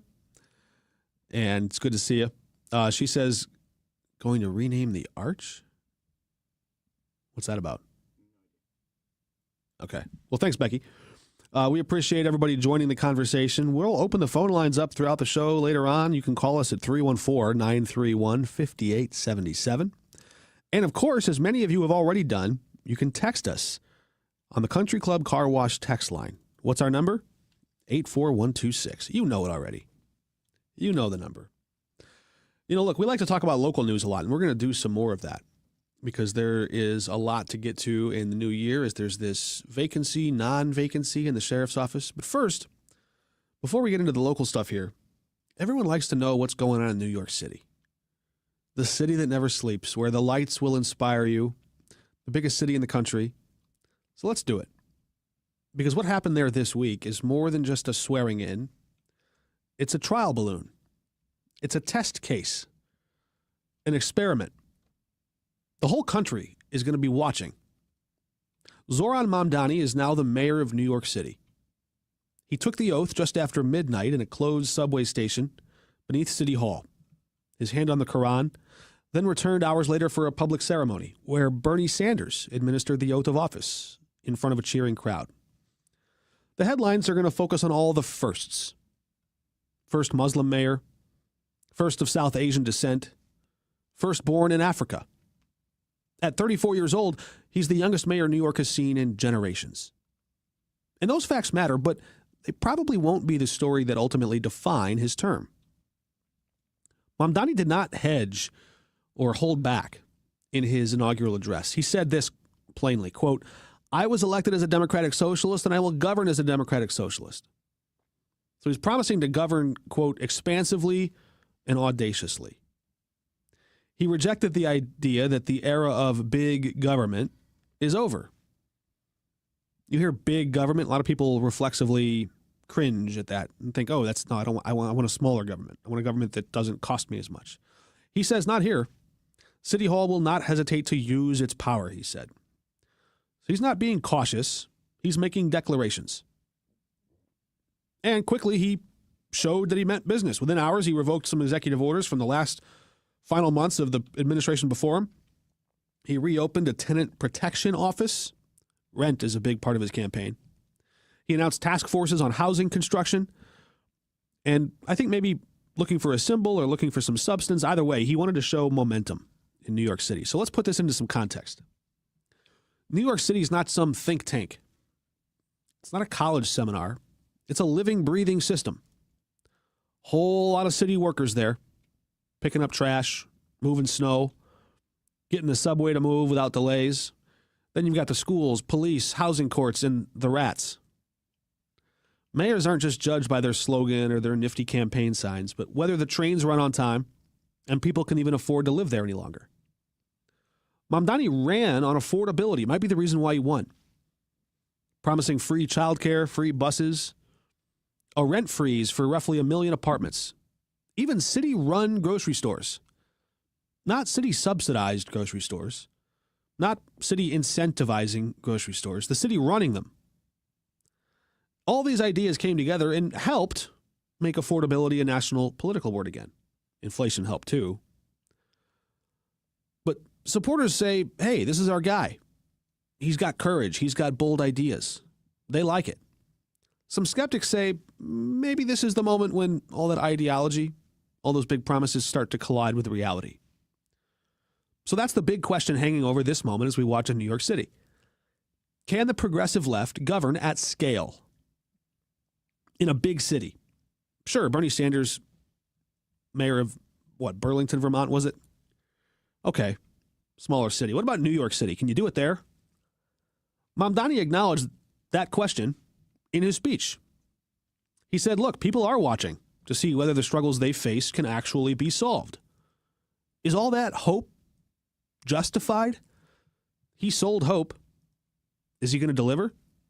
Whether all that ambition can translate into results.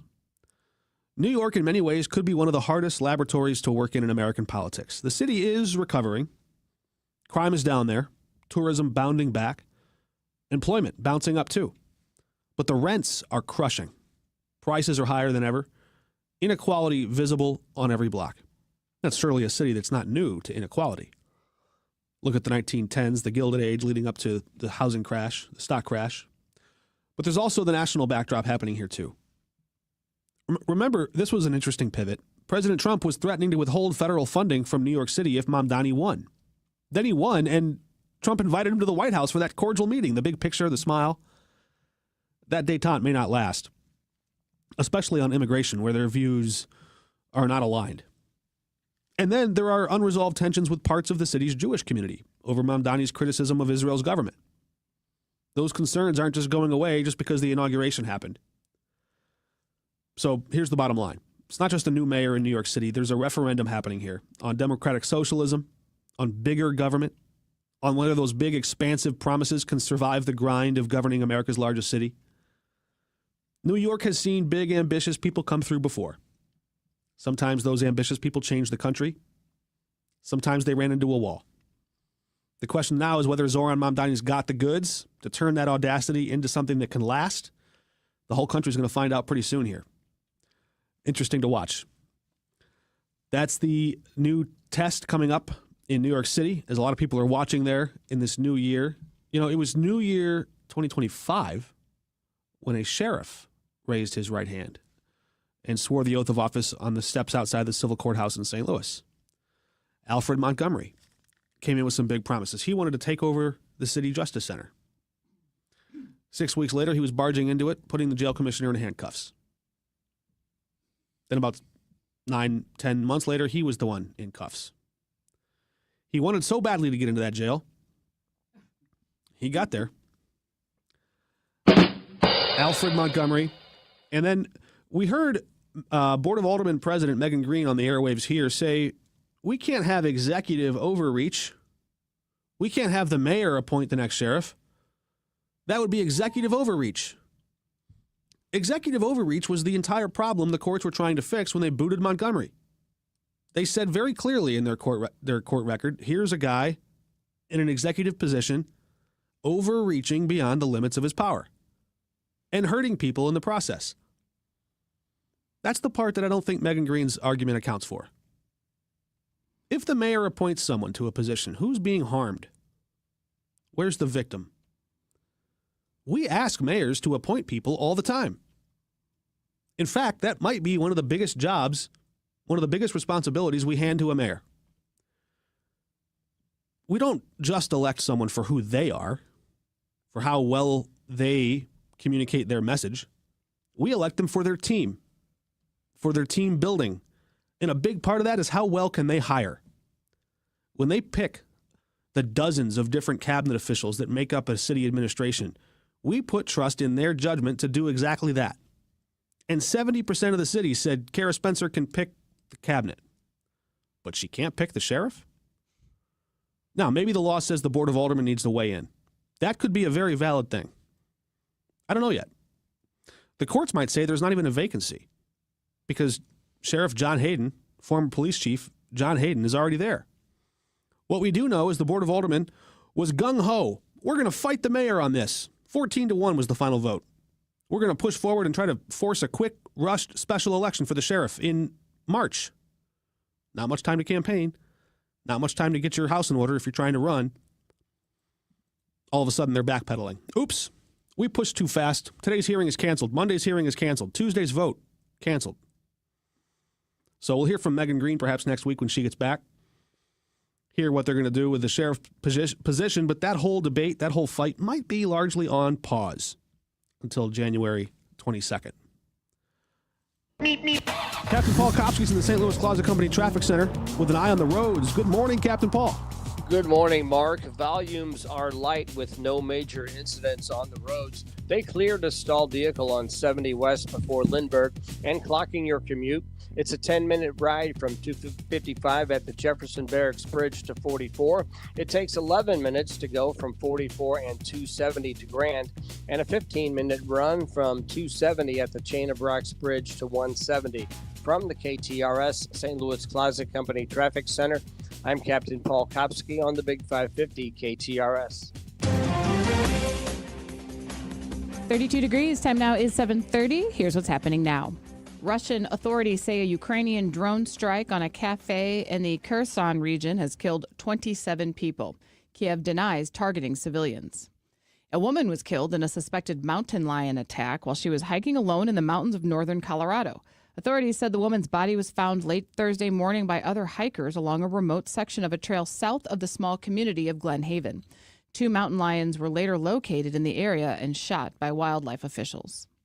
In local headlines, Lambert Airport is experiencing a record year-end holiday travel period. The TSA is projecting 44.3 million travelers at airport security from December 19th through January 4th. And Missouri is seeing more initial unemployment claims. According to the Missouri Department of Labor, there were over 5,700 claims filed during the week ending on December 20th. That marks a sharp increase of more than 1,600 claims from the previous week.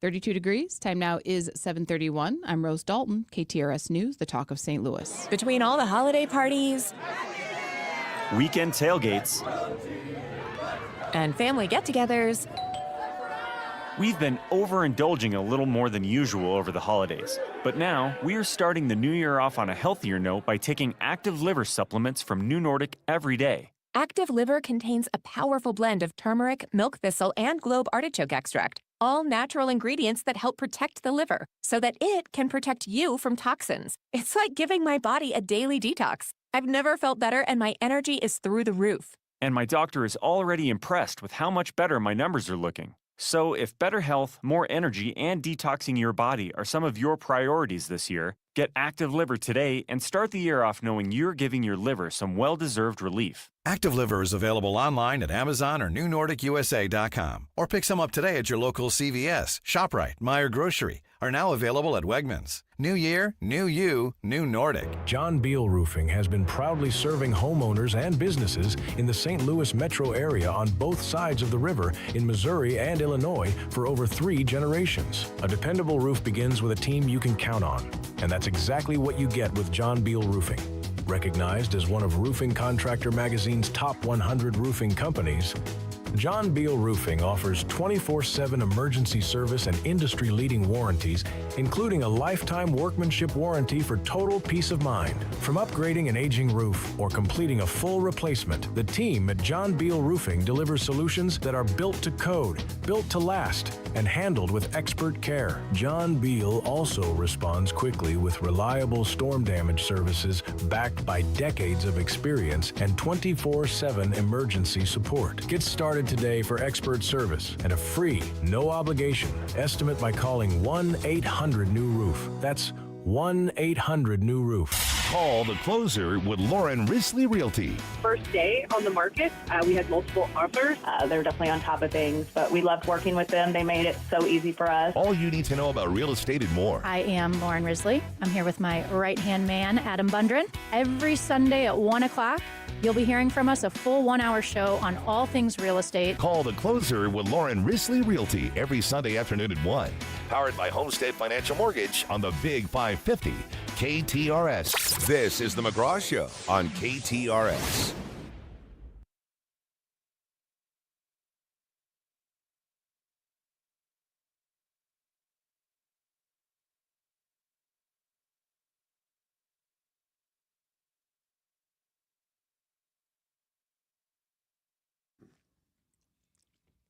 Good Friday morning on 734 at 734. I'm Mark Maxwell in for McGraw on the Big 550 KTRS.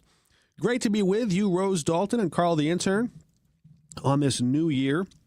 For those of you not just listening, but for those of you watching on the Facebook or YouTube pages, you saw me just now do something very risky in the radio broadcast business. Very risky. In fact, I'm regretting it even now. I just took a big old bite of a cookie. It happens. And I have no one to blame but myself and Rose. Or me. For offering the cookie. Very nice of you. Thank you. A delicious cookie indeed. But, man, you bite into one of those things before you need to talk into a microphone with clear diction. Whew. It is tough. These are the occupational hazards that we undertake willingly. And the sugar did not help, because the sugar was loose. Oh yeah. What would you call this? A sugar cookie with a Hershey's Kiss. A Hershey's Kiss on top. Blossoms, aren't they? What do they call them? Peanut butter blossoms. Yeah, there's a little peanut butter in there. Careful if you have an allergy. That's got to be tough. You know what they say? Give peanuts as early as possible to kids. Right? Why? Yeah. No, that's what they say. seriously. That's No, I know. I'm just laughing at the fact that they couldn't figure that out. Okay, can I tell a story that is just regrettable and shameful? Okay, I take no pride or joy in this story. I played basketball in high school, and when we were coming up, freshman, sophomore, the seniors and all those guys, they really picked on us pretty hard. And then, we sort of felt like, okay, this is the price of admission. You want to be on the team, you got to take your lumps. Now, I was never on the winning side of the whole bully situation. I was, a little small. I was the youngest kid in the class. So, but you come of age, you get a little bigger, you get a little stronger, whatever. So come junior, senior year, there was this freshman athlete who was really good. And I think some of the guys in my class, in the senior class, were a little envious, honestly, of his athletic ability. He was this lefty point guard, and man, he was quick, he was fast, he was just good. He could drive to the hole at will, he could shoot from range and distance, he was just really good. In fact, he was so good as a freshman, they even let him play on varsity sometimes. Ooh. You don't see that often. He was that good, like a phenom. Somewhere along the way, on one of the road trips, on the bus, this night, I had no part in this, but I did see the aftermath. Some of the seniors took peanut butter, and somehow I don't know if he was sleeping and they wiped it on him or something, but they put a gob of peanut butter on this kid. And I don't think, this is the part where it's actually sad. I don't think anybody knew that he had an allergy. Oh, no.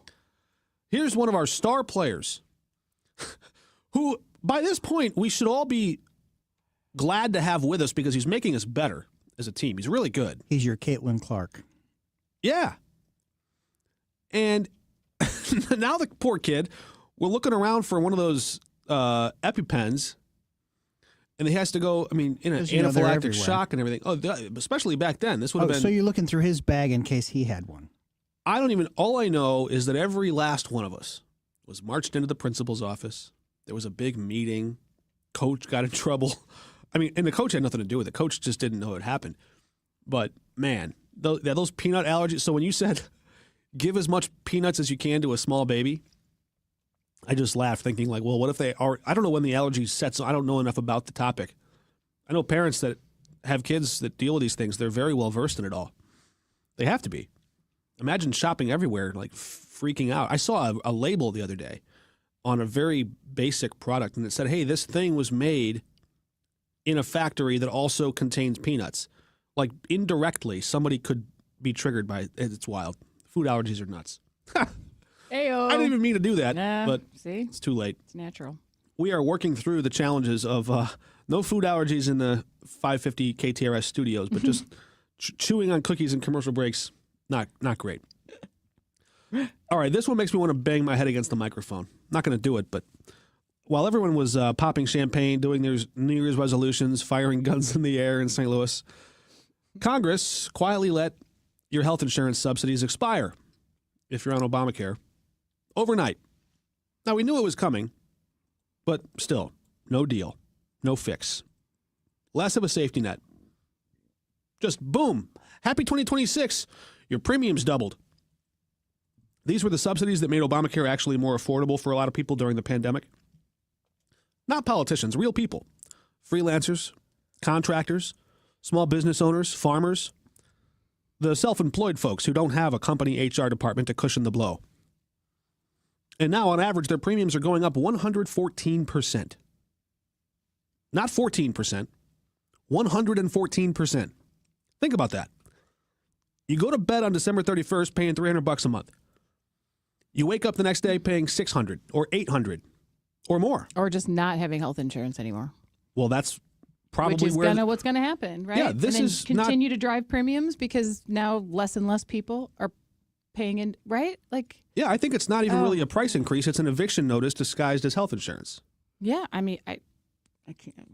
Take on this plan, and then where do you have the money to pay the rent? Here's the part that I think drives most people insane. Everybody knew this deadline was coming. Democrats shut the government down for weeks over it. Moderate Republicans were begging for a fix because they can see the writing on the wall. They can see the midterms coming up in 26. President Trump floated an idea. He thought he might be able to do something to extend the subsidies. Then he bailed on that idea when his Republican base freaked out and said, no, we can't do that. In the end, nothing. Everyone talked. No one acted. The clock strikes midnight and millions of people getting shoved off a financial cliff. Now, analysts are saying that millions will just drop their coverage entirely, as you said, Rose. The people that study this stuff, they're just going to risk it. Especially younger, healthier people who can just take the gamble. Well, I was going to say, that's the big, like, you literally think, should I, just risk going month to month if I don't ever have any pre-existing conditions and I'm fairly healthy kind of a thing? And just because it's more than rent for a lot of people. Like it went from being affordable to now it's your rent or not more, like to where it would be easy to be like, I'm just not going to do, why would I keep paying money and then you don't even know if you're going to use it, so right? Let's think about the math of what you're proposing. Say all the young, healthy people leave the insurance pool. Okay. Who's left? The older people with sicknesses. Yeah. Which means the people in the insurance pool are going to be sicker. Mm-hmm. That's basic math. That makes everything more expensive. So people say, well, wait a minute, this doesn't affect me. I'm not on Obamacare. But if people can't afford and then everyone's prices go up, it's the dumbest possible outcome and somehow the most predictable. But listen to what people are saying. One mom tells the Associated Press she'll keep insurance for her kid, but she's going to drop herself off the plan because she can't afford both. Sure. That's America in 2026. Yep. You got to choose which family member gets covered. Another guy says both parties keep saying they want to fix it, but nobody ever does. And that's the truth right there. This isn't about left or right anymore. Both parties have been in power. Both parties have held majorities in both chambers with presidents in the last 20 years. This is about a system that everybody admits is broken. And it seems nobody with power feels enough personal financial pain to fix it. Right? Because they don't have to it doesn't affect them. Right? Like, to me, it's like if you had people in there that actually were on, that required the marketplace or didn't get a nice plan through there, then they might sing a different tune. But why would they, at this point, if it doesn't really affect them, why rock the boat? Yeah. That peaceful, easy feeling? This is a cold, lonely feeling. The feeling you get when your health insurance bill just explodes and you're wondering how it happens. The answer is simple. Everyone saw it coming. Everyone blamed someone else, and you get stuck holding the bag. That's reality. That's a gut check. Text lines are open on the Country Club Car Wash text line. You can send us a text and join the conversation at 84126. It says, let's see, we got a long text coming in here. I'm going to try to make the most of it. So Happy New Year's, Mark. Down here at Crown Candy, people ask us about nuts and peanuts and gluten, and we are honest and tell them, yep, there's a possibility that there's been cross-contamination. We cannot with 100% certainty say it's free of that stuff. And FYI, we are bracing for what our employee insurance premiums will be when our year is up. It's scary stuff, buddy. That's Andy Candy. Andy Candy. We're going to go to Captain Paul Kopsky before we get to our other texts on the 84126 text line. But Captain Paul has an eye on the roads. And Mark, volumes are light with no major incidents on the roads. On 270 north before 64, there is debris blocking the right lane. The estimated clearance time is 8 a.m. And clocking your commute, it takes 10 minutes to go from 255 at the Jefferson Barracks Bridge to 44, an 11-minute run from 44 and 270 to Grand, and 15 minutes to go from 270 at the Chain of Rocks Bridge to 170. This traffic report is brought to you by the Rack House in Cottleville. The Rack House just made Whiskey Advocate magazine's top whiskey bars in the country for the third straight time. The Rack House in Cottleville averages over 300 whiskey, bourbon, and scotch selections on its menu. The Rack House, featuring upscale casual dining and drinks since 2014. From the KTRS St. Louis Closet Company Traffic Center, I'm Captain Paul Kopsky on the Big 550 KTRS. From the Woods Basement Systems Weather Desk, local experts for basement waterproofing, foundation repair, crawl space repair, and more. woodsbasementsystems.com. I'm meteorologist Chance Scotch with your first alert forecast. We're tracking highs back towards the upper 30s, mostly cloudy skies. Into Saturday, partly cloudy, a high of 39. Sunday, 41, mostly cloudy skies. Then a rising trend for our temperatures. Going to be tracking highs back towards the upper 50s into Monday, 60 degrees into Tuesday. Then we continue to remain dry until Thursday. That's when we'll start to see a more active pattern with more chances of scattered showers lasting all the way until next weekend. From the First Alert 4 Weather Center, I'm meteorologist Chance Scotch for the Big 550 KTRS. Most people think if I name my husband as beneficiary, everything's going to be okay, and that's not necessarily true. I'm Scott Garcia with Premier Estate and Income Planning. What am I doing taking care of people after somebody has passed and all the mess that comes with that? And I'm Jennifer Cermak, Chief Counsel and Estate Planning Attorney of Premier Estate and Income Planning. No longer is the attorney the gatekeeper to your lives. Let us show you how to protect your assets, avoid probate, and retire with confidence. Having an estate plan could be the most important document you could ever have. The Premier Income and Estate Planning Show, this Saturday at 4 and this Sunday morning at 7 on the Big 550 KTRS. The best fishing expo in the Midwest is the Let's Go Fishing Show January 2nd through the 4th at Gateway Convention Center in Collinsville. Huge discounts on the latest boats, premier fishing gear, resorts, and guided services. Free seminars, free parking, and free fishing pond. Win prizes, coupons at letsgoshows.com. Feeling sluggish or just not quite yourself? It might be time to optimize your hormones.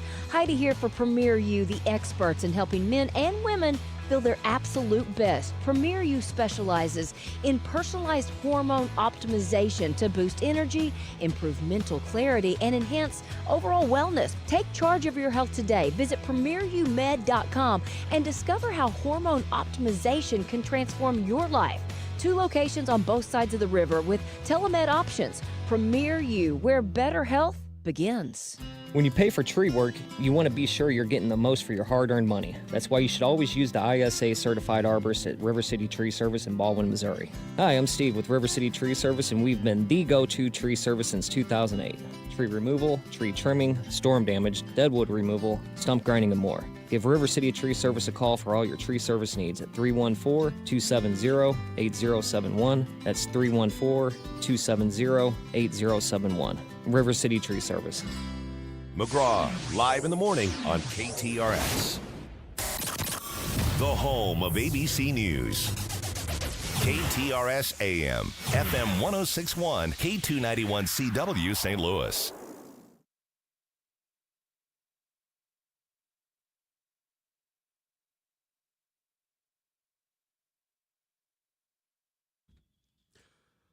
Good Friday morning. Happy New Year, St. Louis. Mark Maxwell in for McGraw on the Big 550 KTRS. Rose Dalton's here. Carl the intern is spinning the records and setting the vibes. You can text us on the Country Club Car Wash text line 84126. You can watch along, too, if you're so inclined and you just want to watch. You can go to Facebook, go to YouTube, find us there, the whole show, or you can catch it later. That's the great thing. Quick rewind. Carl the intern's always great at putting these podcasts up on the website, too. Now, today it might be a little different. Oh. The hockey game today is at 2 o'clock. I am supposed to be there at, let's say, 10:30. And you're a union dues paying guy. Local 1, IBEW. IBEW. I think you're in the brotherhood with some of our cameramen and women. Because playing music, I send an electronic signal. Yeah. So I'm an electrician. Part of the Brotherhood of Electronic Workers. Mm-hmm. Or is it electric workers? Electric, Yeah, I not believe. electronic workers. Although that could be coming in 2026 with the advent of AI. How dare you, sir? I know the union doesn't want to hear it. They're solidarity. We're talking about all kinds of things this morning. We hope you join the conversation. So many of you already have, and we appreciate it. The coffee's flowing this morning. We're getting ready for 2026. Slow down, everybody. I get some of these. It's funny. I get some of these texters that say, "Can this guy Mark talk any faster?" He can, actually. I mean, I don't want to try out my auctioneer impression. I don't need to go that fast. Farmer Dave. It's funny, though. I did struggle as a kid with enunciating, and I was kind of quiet, kind of shy. I don't know if you guys can believe that or not. I was. Redhead kid with freckles and 4 eyes, as they said, big, thick glasses. I think I got those glasses when I was like 4 or 5 years old, really young, first grade. So, no, I guess I would have been 5 because I was in kindergarten at 4, first grade at 5, and that's when I got the glasses. And they were thick. I mean, real thick.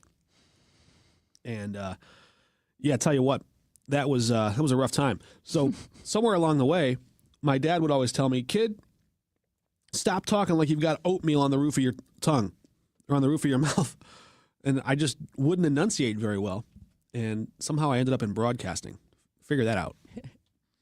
So I'll try to talk a little more slowly, and we can keep the conversation going. One of my favorite stories that I'm most proud of that I've ever had a chance to report on was before I moved to St. Louis. It was my last station. I was based in Springfield, Illinois, at the capital there. But we had TV stations across the state, and my home base station was WCIA in Champaign. And there, in the Springfield area, there was one last independent clinic. All these other big hospital groups were there. And there was one clinic that was just independent, family-owned, owned by a local group of business owners. They had a hard time competing against the big hospitals, the big hospital groups, but they did. And a lot of the specialists liked it. The oncologists, the cancer doctors, the OBGYNs and gynecologists, the doctors who would help pregnant mothers bring newborns into the world, they liked to work at Springfield Clinic because they were a better employer in the view of these specialists. And they had a deal with one of the biggest health insurance providers in the area. But every so often, they have to renegotiate the rates. And man, I'd love to be a fly on the wall in between the health insurance company and the medical provider for that conversation. Because that conversation right there is one of the boardroom discussions that happens out of public view, but it almost always sets the cost wheel in motion. Whatever you pay for healthcare, whatever we pay as a country for healthcare, which is more than anybody else in the whole world, that discussion right there is where so much of the healthcare burden originates.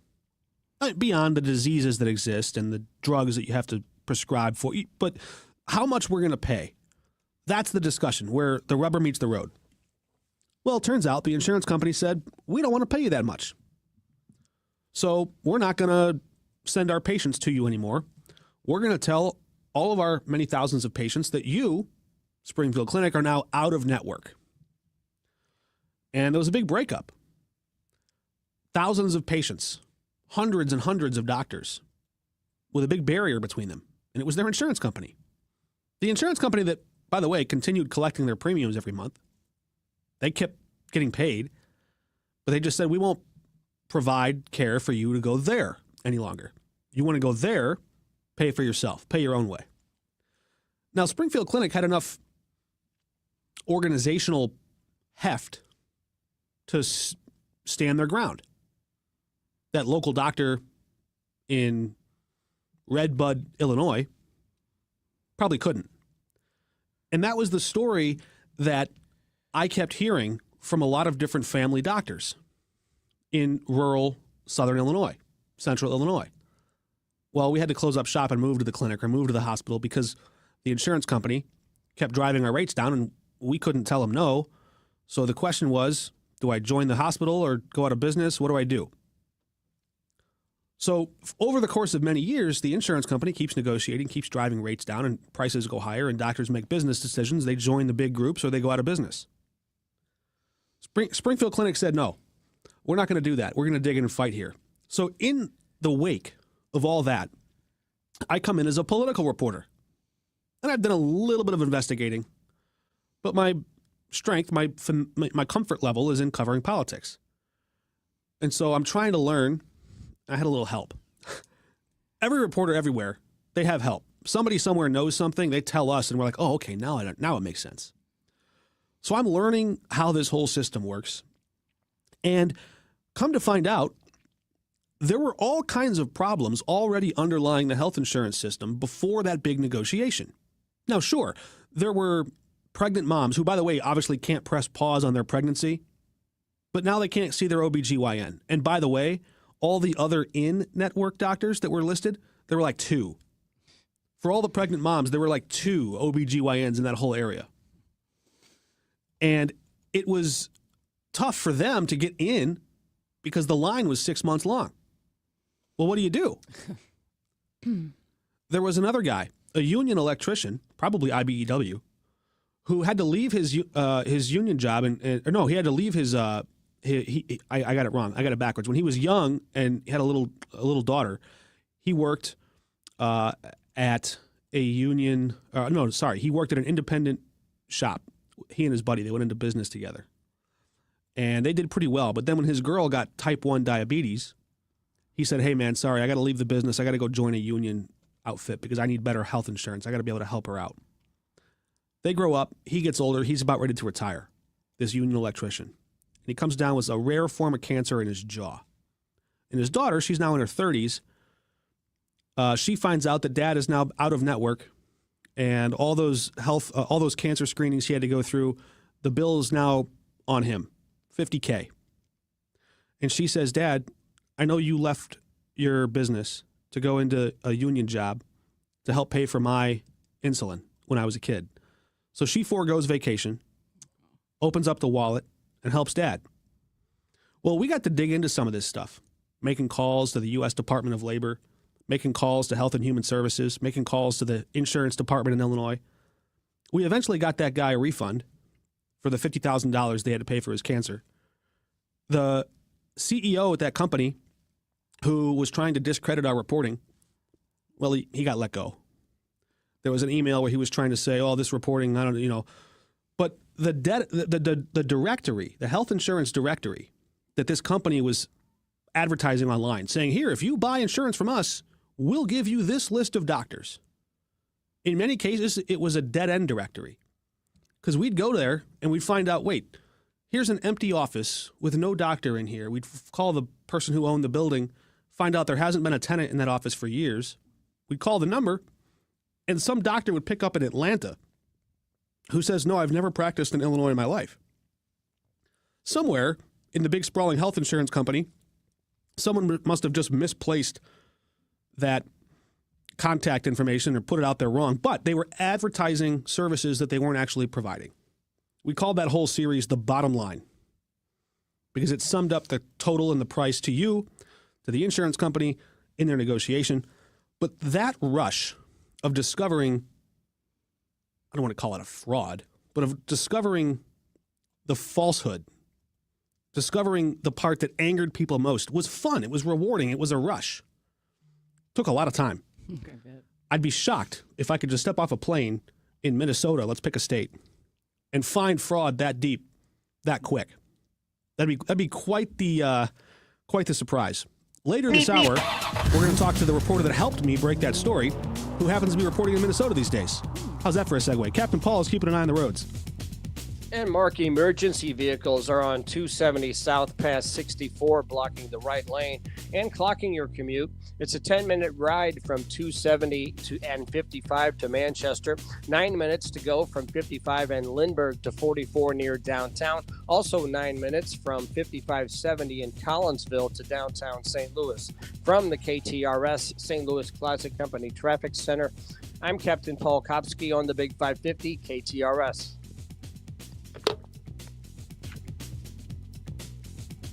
I'm Bob Hardcastle. Listen to my Money Talk radio program every Sunday morning from 8 to 9 a.m. on the Big 550, where we discuss your money in an easy-to-understand manner. We have interesting guests, chat about money. We try to help you feel more comfortable with your money by talking about the investment market. Join me. I'm Bob Hardcastle. Money Talk, Sunday morning at 8 on the Big 550 KTRS. The best fishing expo in the Midwest is the Let's Go Fishing Show January 2nd through the 4th at Gateway Convention Center in Collinsville. Huge discounts on the latest boats, premier fishing gear, resorts, and guided services. Free seminars, free parking, and free fishing pond. Win prizes, coupons at letsgoshows.com. This is the Big 550 KTRS St. Louis. Live and local. Depend on it. ABC News. I'm Brian Clark. Switzerland now observing 5 days of mourning as Pope Leo sent a telegram of condolence to the victims of a bar fire in Crans, Montana, an alpine ski resort town. About 40 people were killed, 115 were hurt in the New Year's Day fire. ABC's Tom Sufi Burridge is there. People screaming as they desperately try and escape. Victoria telling us she was one of the first to spot the flames and get out. It was like a horror movie. People on fire were breaking windows and falling out of the windows. Victoria, one of multiple eyewitnesses who say giant sparklers carried through the venue with orders of champagne were held very close to the ceiling just before it was set alight. Meanwhile, protests continue in Iran, where demonstrators are angry over the state of the country's sanction-crippled economy. ABC's Maggie Rulli has more on what President Trump is saying. President Trump is now weighing in on those protests, posting, "If Iran shoots and violently kills peaceful protesters, which is their custom, the United States of America will come to their rescue." Now, it's been nearly a week of countrywide protests in Iran, and while they started over the economic crisis, partly caused by sanctions imposed by the UN and U.S., they've now spread in scope, with some university protesters shouting slogans like "Death to the Dictator."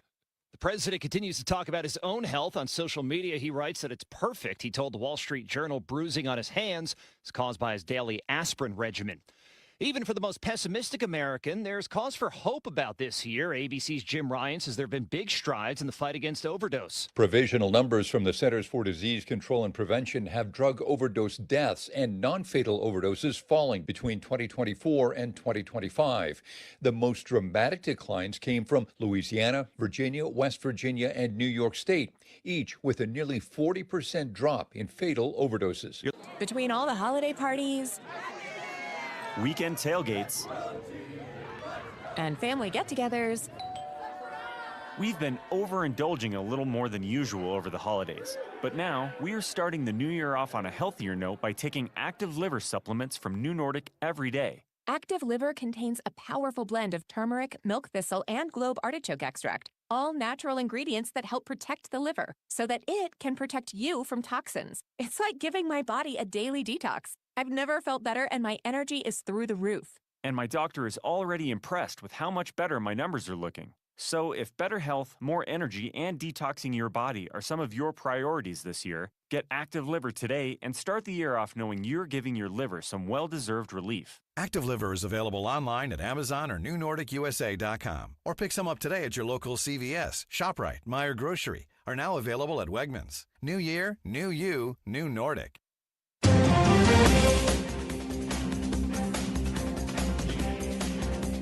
32 degrees at 8:03. Here's what's happening now. More than 60 felony charges have been dismissed against a Branson duck boat captain and 2 supervisors in the deadly Ride the Ducks tragedy on Table Rock Lake back in 2018. Stone County Judge Johnny Cox ruled there was no probable cause in the case against the captain and 2 supervisors. The Missouri Attorney General's office had refiled the charges in April of 2022 after a judge dismissed the same charges against the 3 men earlier that same month. 31 people were on board the Ride the Ducks boat on July 19th of 2018 when it capsized and sank during a severe weather with winds up to 70 miles per hour on Table Rock Lake. A man is dead after being struck by a car in North St. Louis. Police say this happened at around 12:30 this morning along I-70 at Union. The victim was pronounced dead at the scene. Police say the driver remained at the scene. A Metro East man is accused in the murder of his mother, 38-year-old David Genn is charged with murder and attempting to conceal a murder in the death of 17-year-old Terry Genn. Police say she was found dead in her home along Bossler Lane in O'Fallon, Illinois on December 27th. David was arrested on Wednesday after a police chase near the Kansas City area. Gunfire was up in St. Louis on New Year's Eve compared to the previous year. St. Louis police report between 11 p.m. on December 31st and 1 a.m. on January 1st. The department received 295 shots fired calls and shot spotter activations. Last year, during that same time frame, the department received 167 calls for shots fired. Boeing St. Louis workers will build 25 new fighter jets for Israel's Air Force. The Pentagon says the new $8.6 billion contract is part of the F-15 Israel program. The work is expected to be completed by December 31st of 2035. This KTRS Business Minute is brought to you by Walter Knoll Florists. They'll place for all your floral needs, and you can place your order anytime at WKF.com. Currently 32 degrees. Time now is 8:05. I'm Rose Dalton, KTRS News. Good morning on this Friday. It's 8:05 in the Big 550 KTRS Radio Studios. I'm Mark Maxwell in for McGraw. He's back next week. I'm glad to be here. I've really enjoyed getting to know so many of you this week who have texted in to the Country Club Car Wash text line at 84126. A few of you have called in. You can do that at 314-931-5877. What a year we had. I think we're done with the lists looking back at 2025, aren't we? We're on to the new year. New year, new us. New year, same us. Either way, it's a new year. And we started off the show this morning talking about the rapid rise in the reports of gunfire. They call it celebratory gunfire. No one's celebrating when a woman in her bathroom gets shot in Ferguson, spends the day in the hospital. She survived, thank God, but a lot of gunshots over the New Year's Eve holiday. And so this year starts like many years before it. Our station, KSDK, the TV station, is getting a new home starting next Monday. If you watched KSDK last night at 10 o'clock, you saw a bit of an ode to our downtown home. We put together, with the help of Art Holliday and Jacob Kurth, a story that shows a walk down memory lane at the old, if you like broadcast history, TV history, that will re-air. That part will re-air this morning on the record at 10:30. You can watch it there. And thanks to Art Holliday for helping out with that. He graced the airwaves here for a long time. Oh, yeah? I believe he did. With Art Holliday and Jennifer Blome. They were they were together. They were the morning show. Yeah, they were the it show. Yeah, for a long time today in St. Louis, the morning show. So he had a big hand in hiring me. So if you want to argue, if you want to complain at anybody, complain at him. He brought me in. He must have not known how fast you spoke. The text line is divided on this too. We won't get into it because at the end of the day, it's not about how I'm saying, or it's more about the content. But I am listening. We have a lot of folks who think it's just fine. Keep it the same way it is. A few other folks feel strongly that the pace and cadence is faster. I will say I do talk faster than McGraw, and I think I've listened to him. He does a great job, and with him, you can really sit there and listen to things and let them breathe. So I will acknowledge there is a difference in speed, but I will also try to accommodate. I know we're trying to maybe Carl the intern, is there a special button over there that as I say things, you can slow them down? There we go. That's what happens when I speak too slowly. All right, let's take this next story piece by piece, because this story sits at the intersection of three very powerful forces. Real fraud, which no one can support, political incentives, political angles, and then the danger of the rush to judgment, collective blame. First, we'll start with the facts. It's always a good foundation to start with. There is no dispute that Minnesota has been the site of one of the largest fraud cases in American history. The Feeding Our Future case alone involved hundreds of millions of dollars, dozens of defendants, and more than 50 convictions. These things went through the court of law. There are guilty convictions. That investigation started years ago, under the Biden administration. It exposed deep failures in oversight at both the state and federal level. You all remember during the pandemic when the federal government was printing money faster than you could spend it, and they were distributing it to states and local governments. And like we saw in North St. Louis, when there were few guardrails and a lot of applicants, some people gamed the system. And like in North St. Louis, people in Minnesota, government officials there are saying, well, it's just a small fraction of the people who got a real benefit who are defrauding the system. But it matters.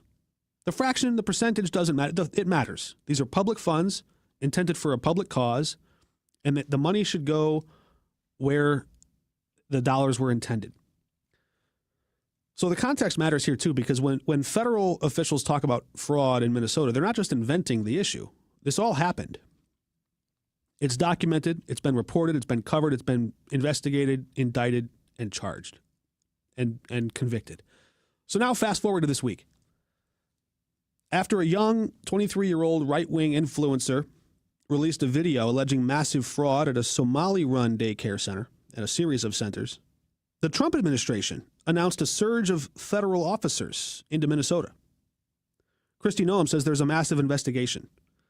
Kash Patel now says the goal is to dismantle large-scale fraud schemes. So it sounds like law enforcement, but one big question is what changed this week? Was there new evidence presented to a grand jury? Were there any new indictments? Are there any new charges? Or was the catalyst a viral video and a political narrative that was already baked in, already in motion? Does the federal government operate on the whims and wishes of a 23-year-old YouTuber? Or only when it gets amplified and it has clicks and there's a political campaign to unseat the Democratic governor who was the running mate with Kamala Harris? It's interesting. We're going to talk about this guy, Nick Shirley, who he was, who he is. It's interesting. Now, if you're a reporter, especially a young reporter, one of the biggest pieces of validation you can get in your reporting is when the government responds to what you just uncovered. That feels good. Whoa, I told a story and people in power went and did something about it. It's a nice feeling. But this guy, where did he come from? Is he from Minnesota? Is he from the Twin Cities? Is he from the Midwest at all? He's from Utah. Well, what was he doing in Minnesota? How did he find the story? You know, I told you before the break about that story that took months and months and months to uncover and find. And it took phone calls, door knocking, to put together a story that uncovered some real problems in the health insurance side of things. So how does someone step off a plane and just run into strike viral video gold? How does that happen?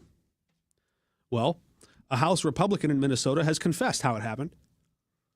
They gave him the leads. They gave him the tips. They pointed him in the direction and said, go make a video. The same House Republicans that are working with a Republican campaign to run against Governor Tim Walz in the upcoming election, which, by the way, that part of it is fine. A political operative or a politician handing a reporter or an influencer material happens all the time.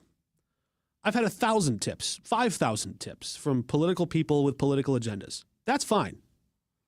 Reporters take that information and they vet it. They check it out. There's that old journalistic phrase, if your mother tells you she loves you, check it out. It's fine if someone brings you something and they have an axe to grind, they have an agenda. That's fine. Is it real? Is it new? Is it interesting to the public? And how well can you do at parsing out the motives of the person that brought it to you? So maybe you've seen these videos of the daycare centers that looked to be empty. And you saw the guy standing in front of the daycare center saying, look, they got a bunch of federal money. And there's nobody here. Turns out a whole bunch of the daycare centers where he went and tugged on the door, tried to get in, the doors were locked. People were inside looking out the window saying, why are these guys wearing masks? He was with, I don't know, cameramen or security men or somebody who were wearing masks, tugging on the doors of daycares with a car that didn't have any license plates. Hey, why won't you let me in your daycare? In a van that says free candy spray painted on the side with no windows. What? Windowless van. Yeah. Kid's not even old enough yet to ride without a helmet in Missouri. We brain not fully formed, but his viral video is directing the hand of Kash Patel at the FBI and Kristi Noem at the Department of Homeland Security. Fascinating. It turns out a whole bunch of reporters who are from Minnesota, from the Twin Cities, have covered these stories before. In fact, they covered them quite well and laid out all the different breadcrumbs you would need to walk right up to one of these daycares and start questioning them. So no, this wasn't an original report. It was sensationalism. Captain Paul Kopsky has his eye on the roads from the St. Louis Closet Company Traffic Center. Good morning, Captain Paul. Good morning, Mark. The quiet, accident-free morning commute continues. A look at the usual slow spots shows 270 North is running without delays from South County into Town and Country, and 55 North is on the move in the construction area. This traffic report is brought to you by Lion's Choice, the home of the legendary roast beef sandwich, made with 100% top round beef that's roasted on site and piled high on a lightly toasted buttered bun. And that secret seasoning. If you know, you know. From the KTRS St. Louis Closet Company Traffic Center, I'm Captain Paul Kopsky on the Big 550 KTRS. From the Woods Basement Systems Weather Desk, local experts for basement waterproofing, foundation repair, crawl space repair, and more. WoodsBasementSystems.com. I'm meteorologist Chance Scotch with your first alert forecast. We're tracking highs back towards the upper 30s, mostly cloudy skies. Into Saturday, partly cloudy, a high of 39. Sunday, 41, mostly cloudy skies. Then a rising trend for our temperatures. Going to be tracking highs back towards the upper 50s into Monday, 60 degrees into Tuesday. Then we continue to remain dry until Thursday. That's when we'll start to see a more active pattern with more chances of scattered showers lasting all the way until next weekend. From the First Alert 4 Weather Center, I'm meteorologist Chance Scotch for the Big 550. KTRS. Since 1950, Flanagan Paint and Supply is a St. Louis paint company that has been providing the homeowner and professional painters with top quality products, competitive prices, and to be the leading paint company for architectural, commercial, and industrial coatings. With experts in paints and stains and other custom home products on staff, Flanagan's has your resources to be your one-stop for style. With locations in Ellisville, Webster Groves, St. Peters, Edwardsville, and Wentzville. There's a Flanagan's Paint and Supply near you. Online at FlanaganPaint.com. Your next adventure starts here, right here with AAA Travel, the AAA Travel Marketplace, happening on Saturday, January 24th from 9 a.m. to 1 p.m. at the Holiday Inn on Route 66, right off of Lindbergh at Watson Road. You're going to meet travel experts, and the St. Louis Travel Marketplace will be the kickoff to planning your perfect getaway. You can explore Hawaii, Mexico, the Caribbean, Italy, Ireland, Japan, and more. Admission is free, plenty of parking. You can go online to AAA.com and click the travel tab.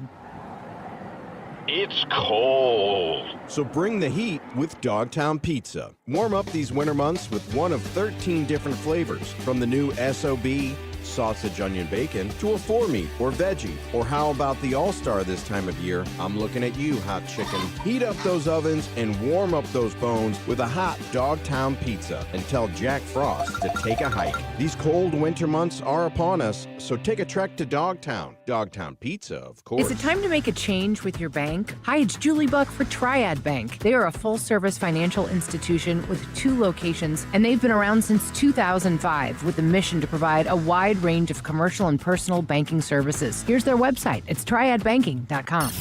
Now, back to McGraw. Presented by Londoff Chevrolet and Londoff.com on the Big 550 KTRS.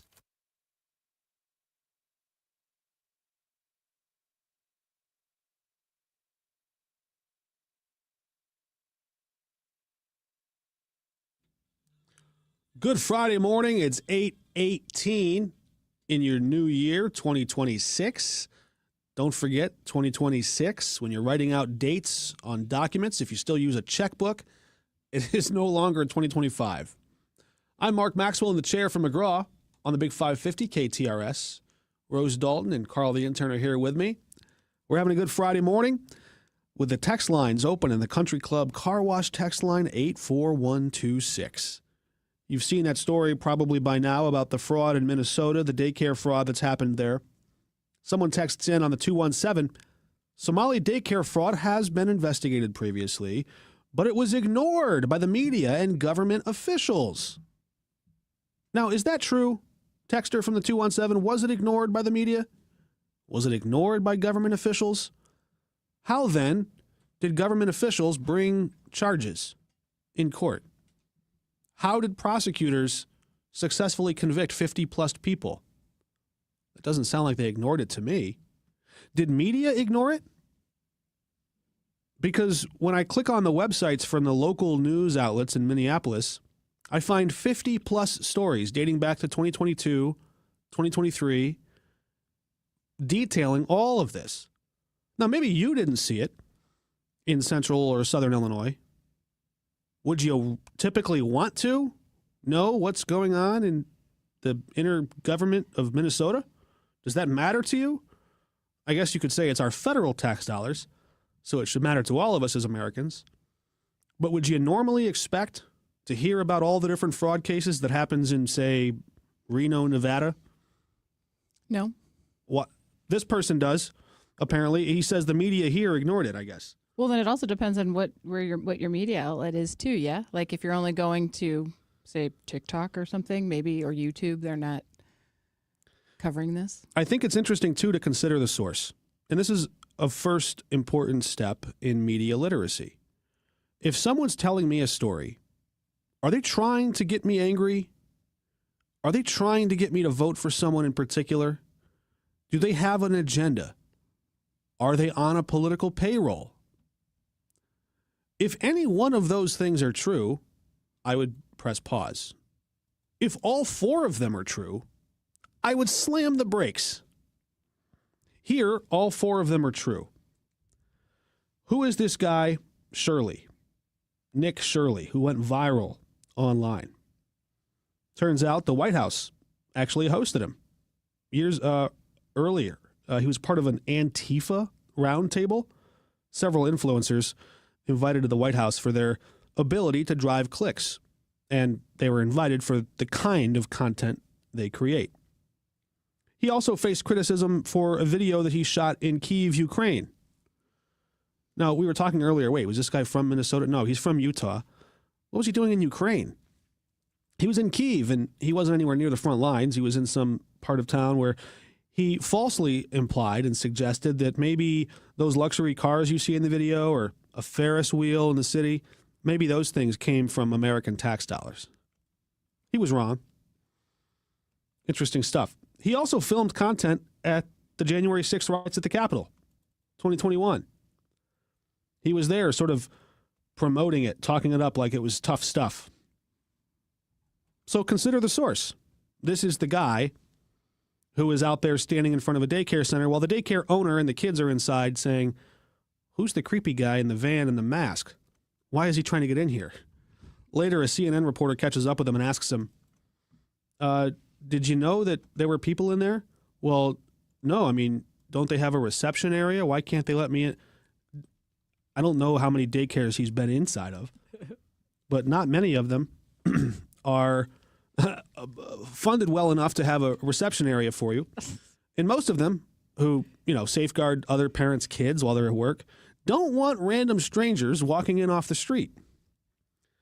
So other people are saying, well, this kid gets credit for raising the issue, putting a broader spotlight of scrutiny on it.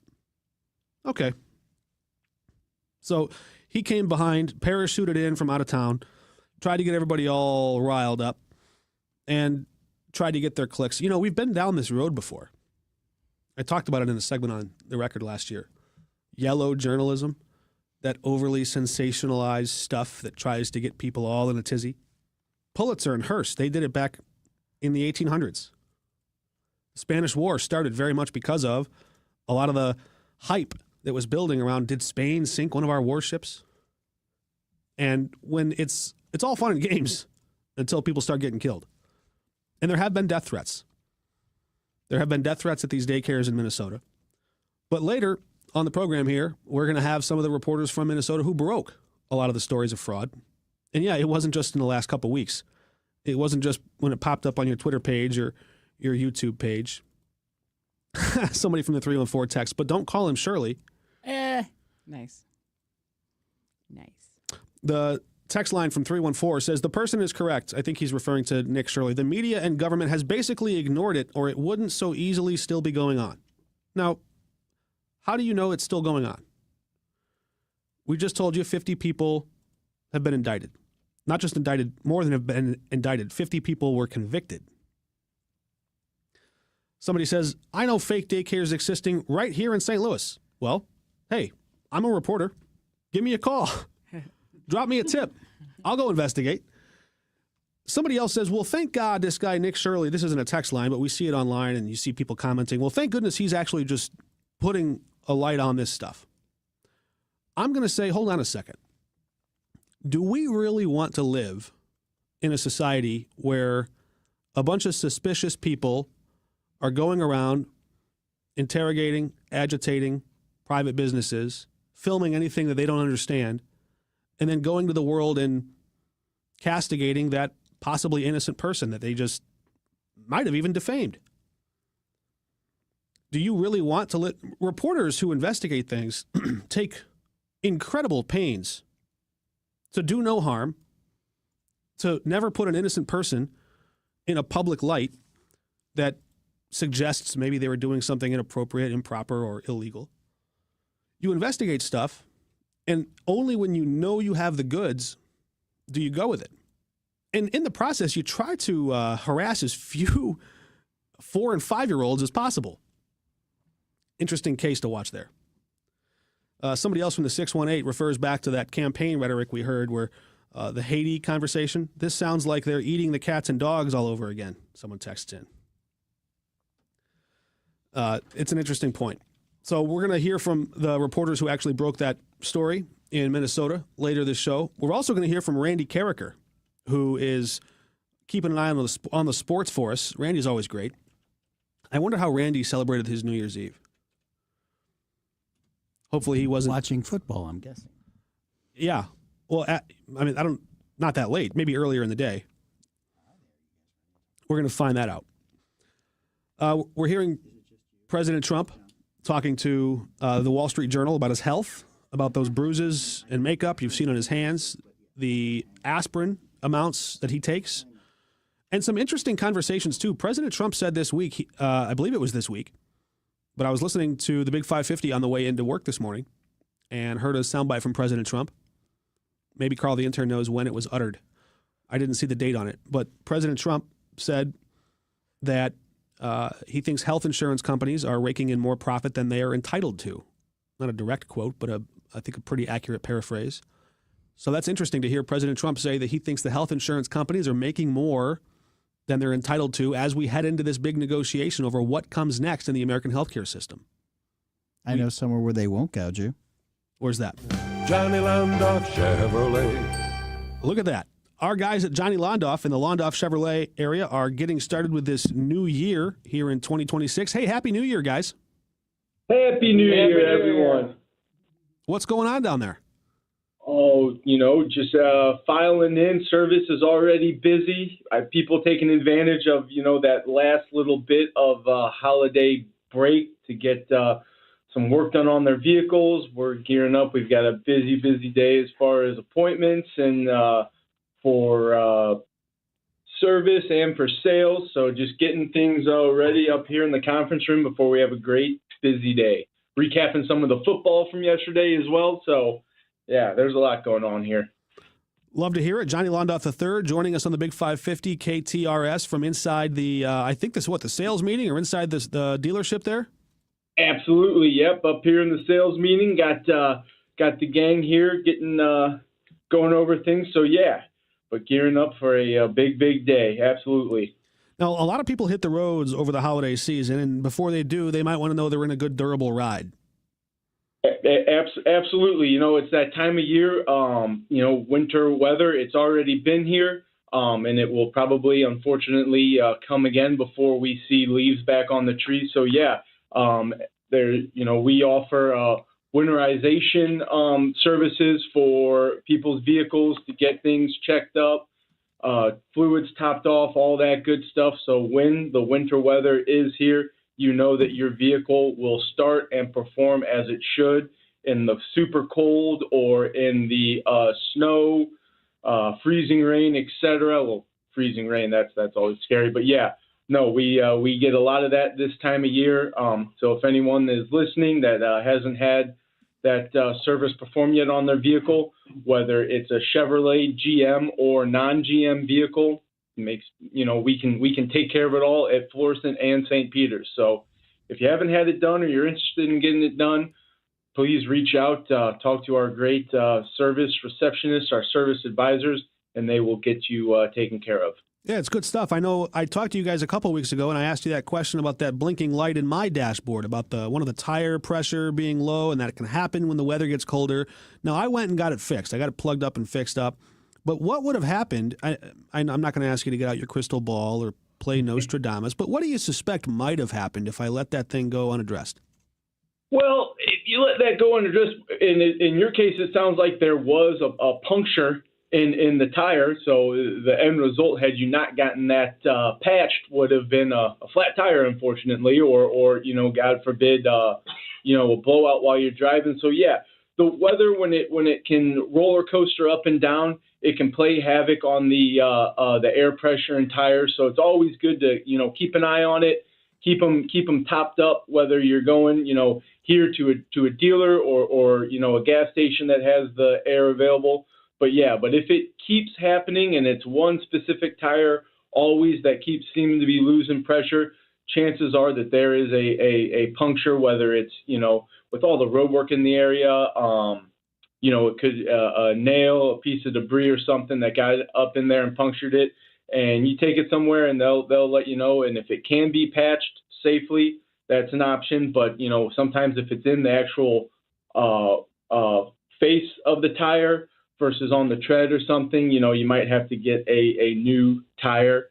But yeah, that's always something to keep an eye on. If it's the same tire over and over, then yeah, that's most likely it needs to be looked at by some experts. Now, Johnny Londoff III and the Johnny Londoff Chevrolet guys joining us here on the Big 550 KTRS. I'm Mark Maxwell in for McGraw this week. But guys, I'm going to put you on the spot here for a second. If you don't have the data or the list, you can just give me some anecdotes. But at the end of a year, a lot of times we get a big list of hottest items or most memorable news stories. Do you guys have that list? Do you know what the hottest items of 2025 were? Hottest items as in vehicles? Yeah. Oh, well, I would say any one of them with a Johnny Londoff Chevrolet or Johnny Londoff Autoplex license plate frame. But no, here, for Chevrolet across the board, I mean, they reign supreme basically in the full-size SUV as far as Tahoes and Suburbans. That is the standard that all the other manufacturers try to get close to. It's the often imitated, never duplicated king of it. But then as well as, light-duty, heavy-duty Silverados from the 1500s, all the trims from work trucks, RSTs, customs, all the way to the high countries for the 1500s and the 2500s, 3500s, and then as well as probably one of the number one selling vehicles in the entire United States is the Chevy Trax, for what it comes equipped with what you can get from that vehicle for the price that it's at, especially in, what was 2025, now already 2026, the hyperinflation, it seems like, that we deal with across the board with everything. To have a vehicle that you can get for new under $25,000 with what it can be equipped with, it's unheard of, unmatched by any manufacturer, anywhere in North America, really. All right, good stuff, fellas. Hey, what's new at the Autoplex? What's new at the Autoplex? Unfortunately, I don't have Big Jimmy Sappho here to help me with it, but I know that they've been busy the last few days. I'm talking with Jimmy, Kyle, Justin, Calvin down in service. No, they're busy. They've got a lot full of great pre-owned vehicles. Any need, any budget. Not only do we have it at Florissant, they also have it at St. Peter's. They have some great pre-owned electric vehicles, for unbelievable prices. So if you have any interest in that, that's a great place to check one out. Take it for a test drive. Let them go over the benefits, the features of it with you. So yeah, they're rocking and rolling out there. So if you're in that area, go out and see them. Give them some trouble. All right, fellas. Thanks so much for calling in. Always good to hear from you. Absolutely. Same to you all, everyone. Have a wonderful weekend and Happy New Year. All right. Happy New Year to our friends at Johnny Londoff and Johnny Londoff Chevrolet. They're keeping us all connected there. And while we're thinking about the roads, I think we've got Captain Paul Kopsky giving us an idea of what the traffic might look like on this Friday morning. Mark, not much happening on the roads right now. It's been an accident-free morning commute. And a look at the usual slow spots shows 270 North is running without delays from South County to Town and Country. And 55 North is on the move in the construction area. From the KTRS St. Louis Plaza Company Traffic Center, I'm Captain Paul Kopsky on the Big 550 KTRS. 31 degrees at 8:35. Here's what's happening now. A grandmother and her 5-year-old grandson burned to death in Gaza when their tent caught fire as thousands of Palestinians battle harrowing winter conditions in flimsy makeshift housing and the humanitarian crisis deepens. The nylon tent in Yarmouk caught fire Thursday night from cooking, a neighbor said. Ukrainian President Volodymyr Zelensky appointed the head of the country's military intelligence as his new chief of staff. In announcing the appointment of General Kirilo Budanov, Zelensky said Ukraine must focus on security issues, the development of its defense and security forces, and peace talks, areas that are overseen by the office of the president. In local headlines, the number of deadly crashes in Missouri is down. The Missouri State Highway Patrol reports 898 people died in crashes statewide in 2025. That marks a decrease from the 955 traffic deaths in Missouri in 2024. And SSM St. Clair Hospital in Fenton welcomed its first baby of the new year. Grayson was born at just after midnight on New Year's Day, weighing 7 pounds and 15.1 ounces. 31 degrees. Time now is 8:36. I'm Rose Dalton, KTRS News, the talk of St. Louis. Coming down the end of the year, and you've decided, why do I still have this car in my garage? I don't need it. Time to sell it. Well, you got to call Johnny Londoff because he will give you top dollar.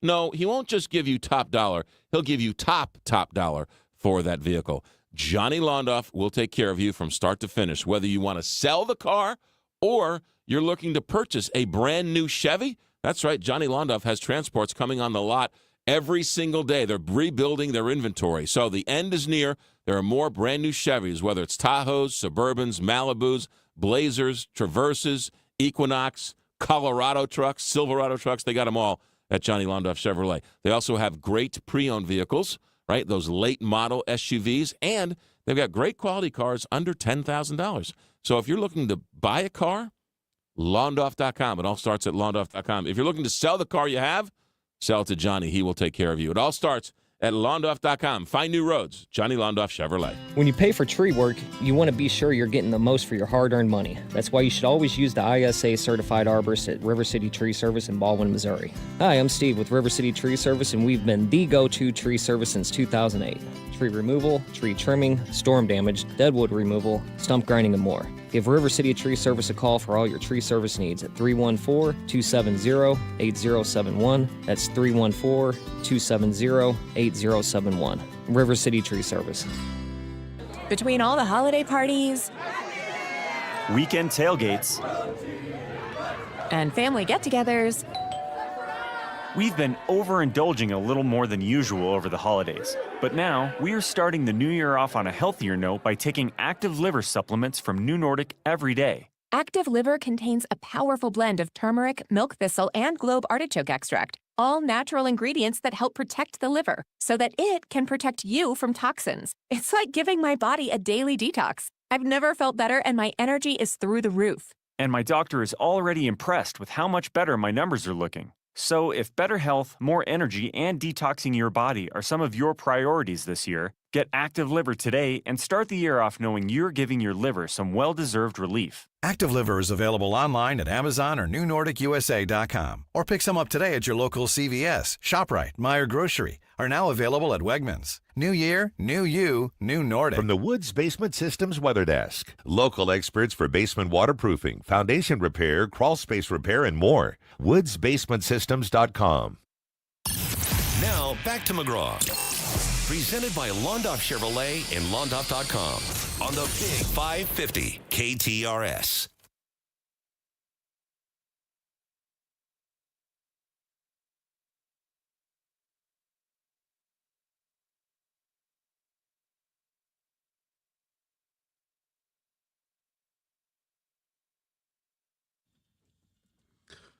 Good Friday morning, 8:39 on this Friday. Mark Maxwell in from McGraw on the Big 550 KTRS.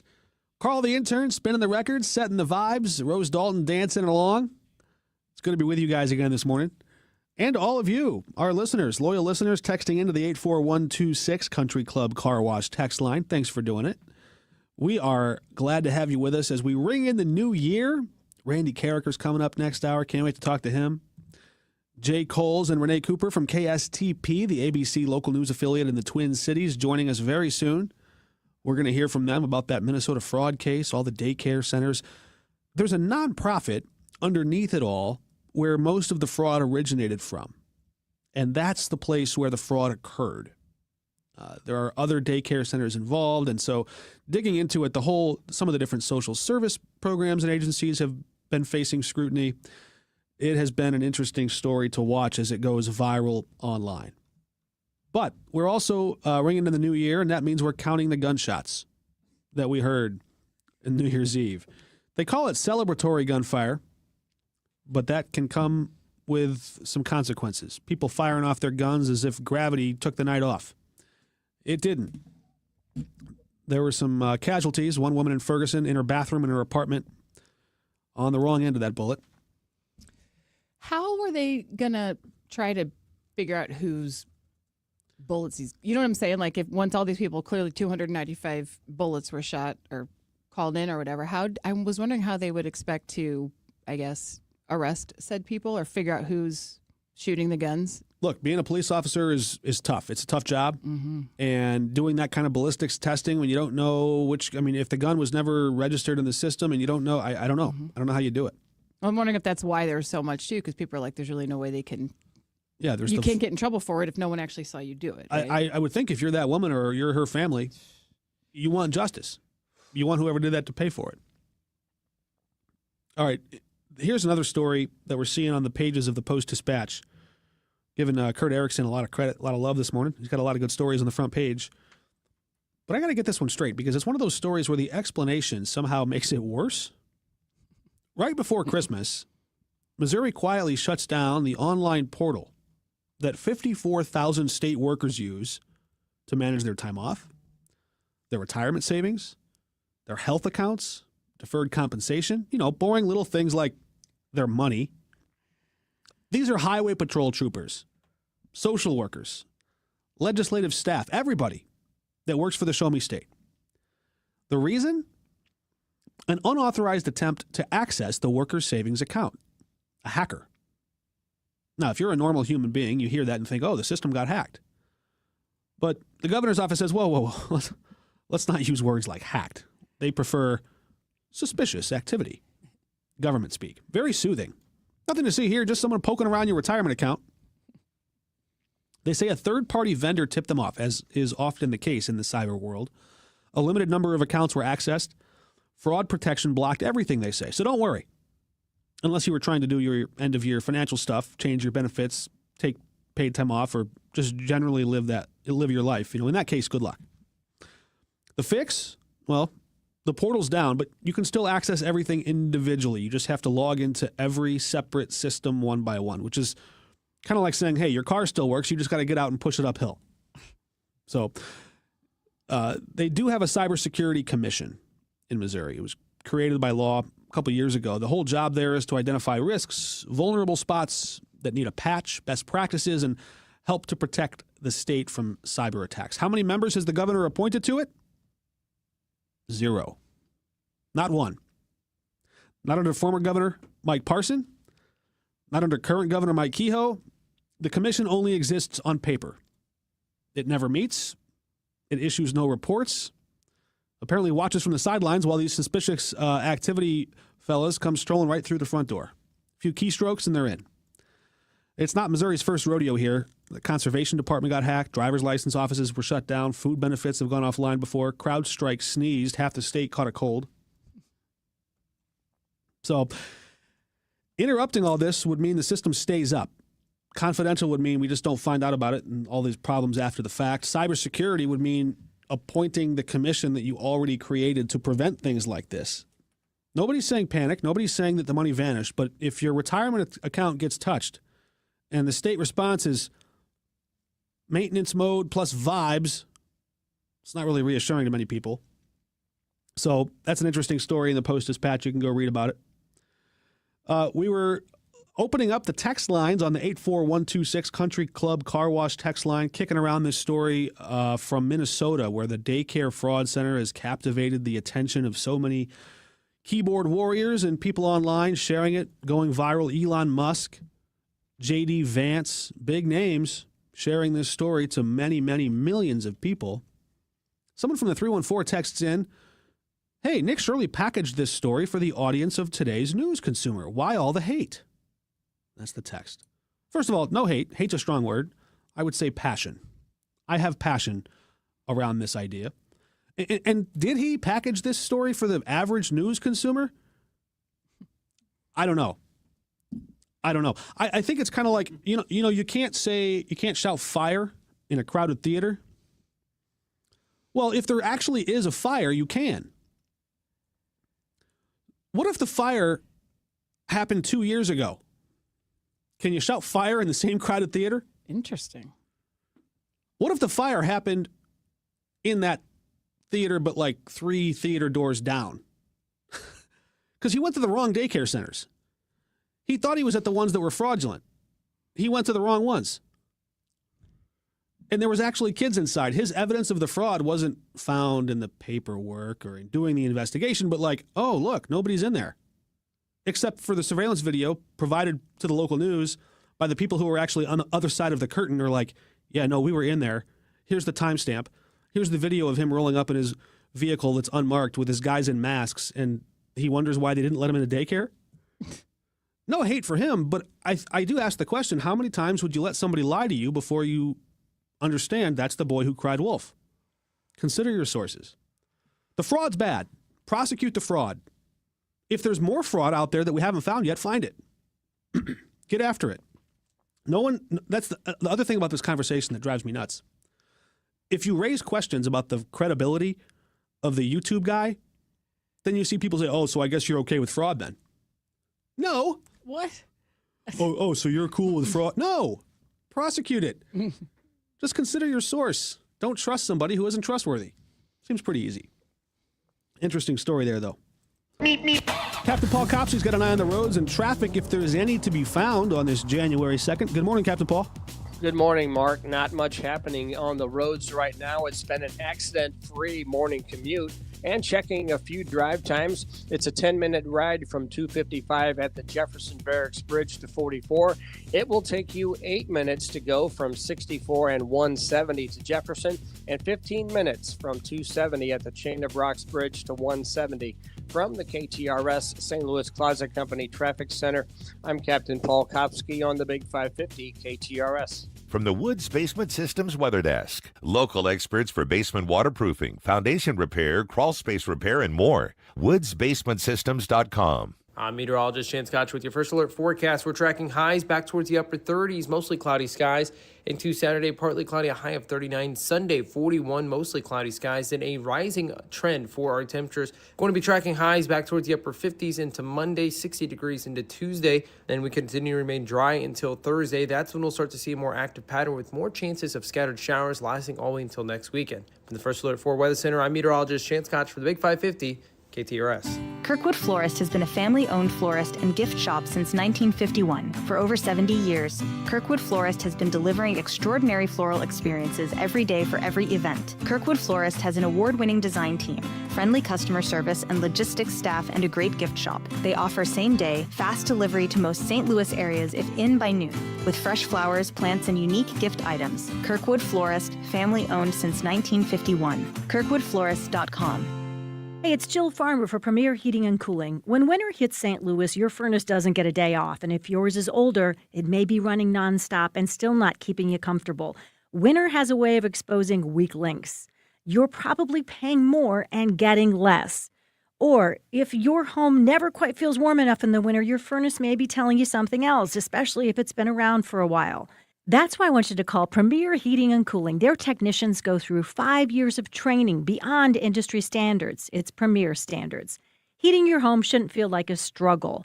Older furnaces work harder and use more energy. If you want lower energy bills and better heat, it's just all around smarter to consider a new furnace. And yes, Premier offers financing, which makes upgrading a whole lot easier. So whether you need a tune-up or you're ready for something new, make your winter a lot more comfortable for your home or your business.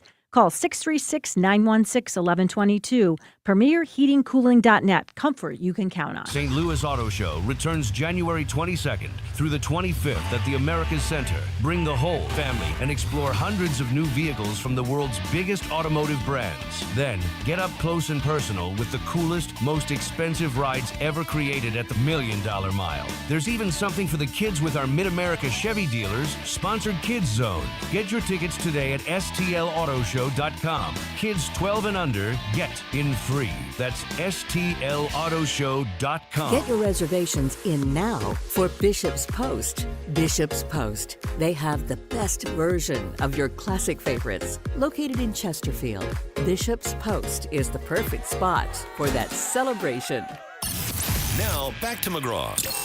Presented by Londoff Chevrolet and Londoff.com on the Big 550 KTRS.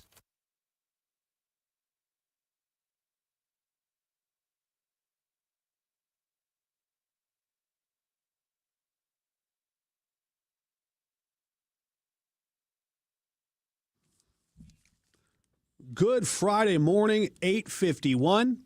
Mark Maxwell in for McGraw. In the Big 550 KTRS, the talk of St. Louis.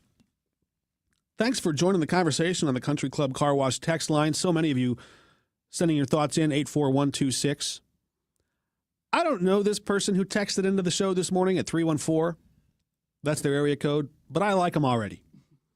I take everything I see in social media with a ton of salt. I'll go research the thing I saw before reposting or commenting. Do we have an applause line? We need to applaud this person. That's how it's done, ladies and gentlemen. I can't believe we're still having the conversation. Don't believe everything you read on the internet. And that's the thing. I spend a lot of time thinking about this and working on this. Does media have things we can do to improve the trust deficit? Yes, absolutely. Are there critiques that are valid? Yep.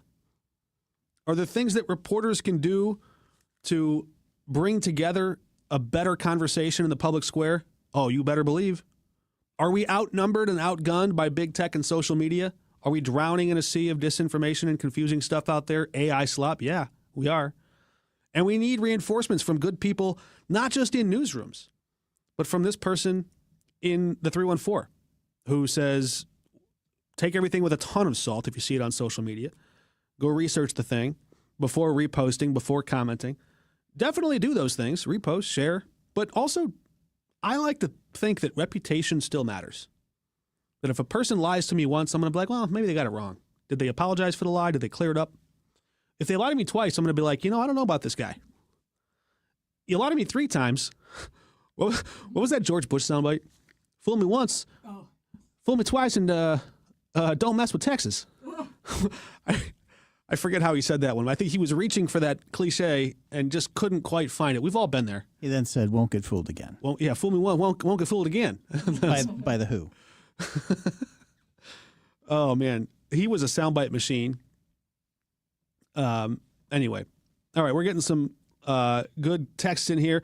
Mark, you're not speaking fast. They're just listening slowly. We have some folks who think I talk too quickly. I apologize. I'm having fun with it, though. Somebody here says some nice things. Somebody here says some not a good judge on sources. I like to discredit one of the best newsmen in St. Louis. This guy, I'm not going to repeat his name. They're referring to an anonymous person on Twitter who's actually using a fake name. This account does actually seem to be well connected or plugged into somebody politically in St. Louis, but it's a person using a pseudonym. The name, the person doesn't actually exist. And when I asked this person in a direct message, in a text exchange, hey, you want to meet up for coffee? We can talk about how you know all this stuff. Well, no, can't do that.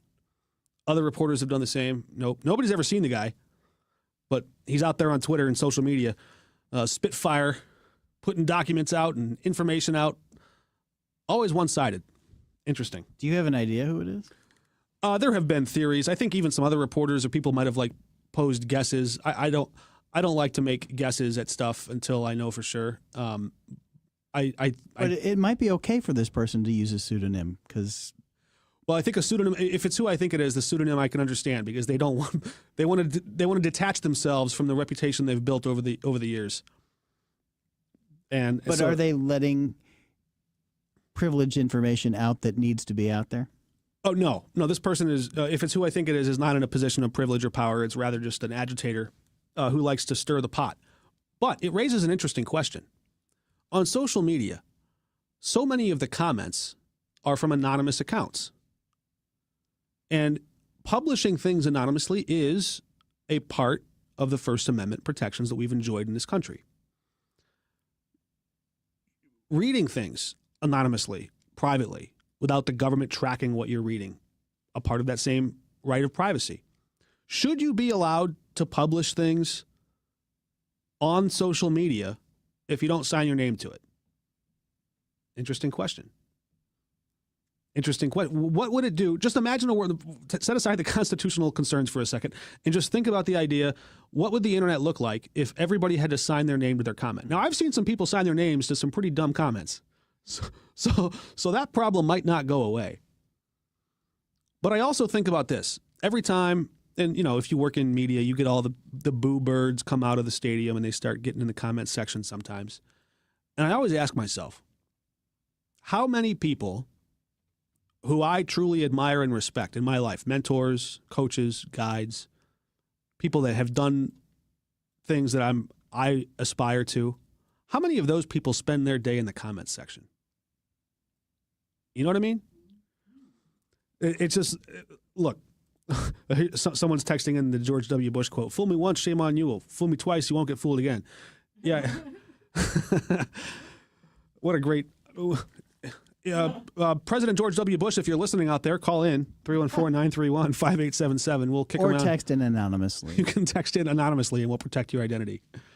The identity thing is interesting. As reporters, we have sources a lot of times, and you do have to be careful about anonymous sources. You want to vet their motives. You want to know who they are. Some sources try to even stay anonymous with you. They don't want you to know who they are. An extra layer of scrutiny there.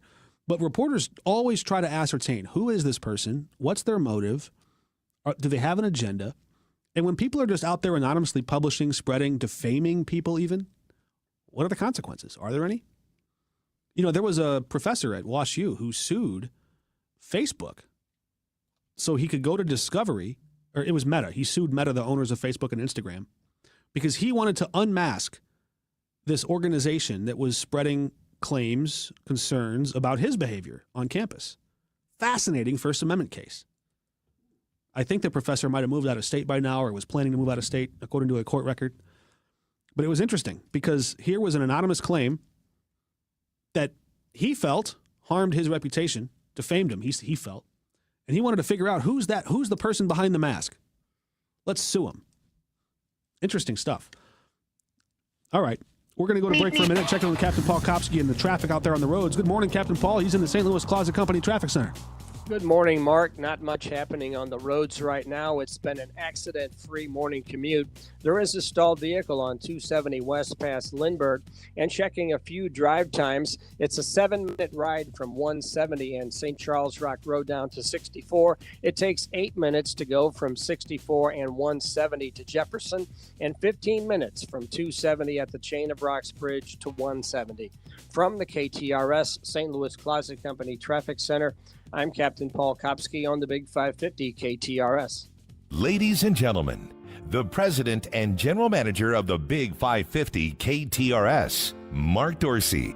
As we welcome in a brand new year, I wanted to personally thank our listeners for making 2025 a big year for the Big 550. We constantly strive to present the very best live and local news, sports, and entertaining talk from your favorite legendary personalities. That will continue as we celebrate 30 years.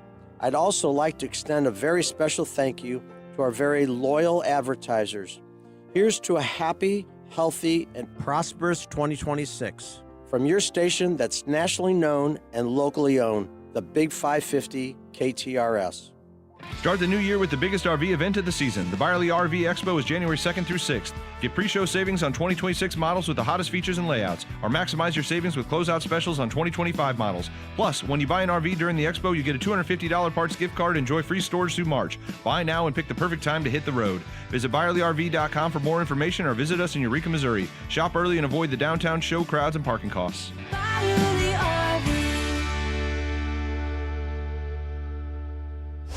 If it's soccer in St. Louis, it's talked about on the soccer voice in St. Louis.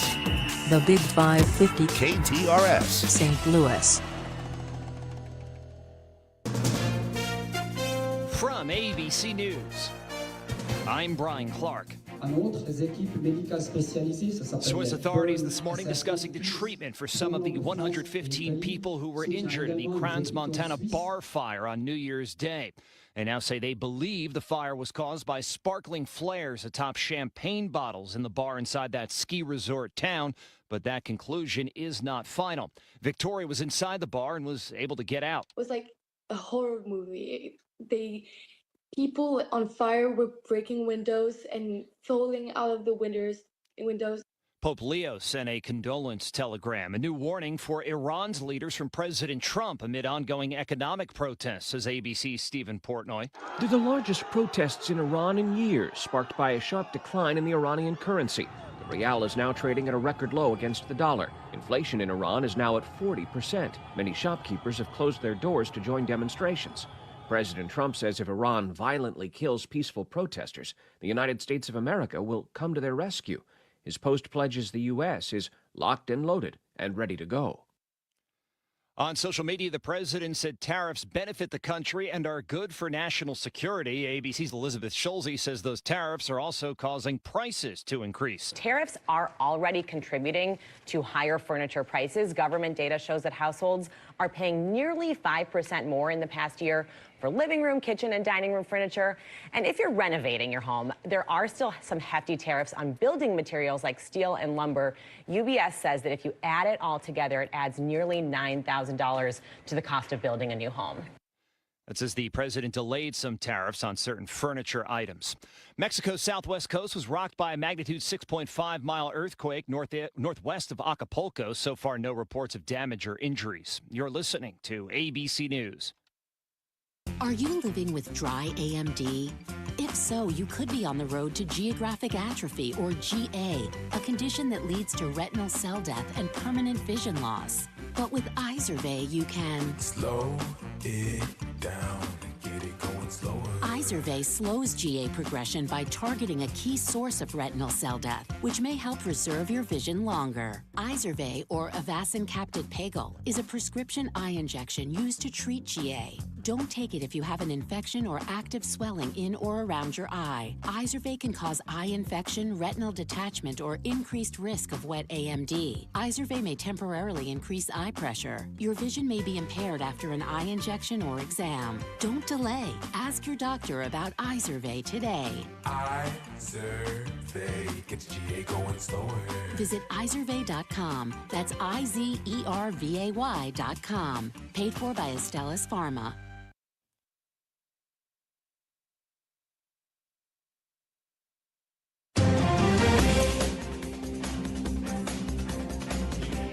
30 degrees at 9:03. Police continue to investigate after a woman in Ferguson was hit by a stray bullet during suspected New Year's celebratory gunfire. Police say the 36-year-old victim was in the bathroom of her apartment on Glen Owen Drive when a bullet came through a window at just after midnight on New Year's Day. The victim is expected to recover.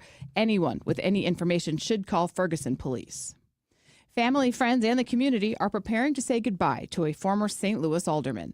James Sonderman passed away on Christmas Eve at the age of 69. He served as Ward 23 alderman from the 95-96 Board of Aldermen session until the 01-02 Board of Aldermen session.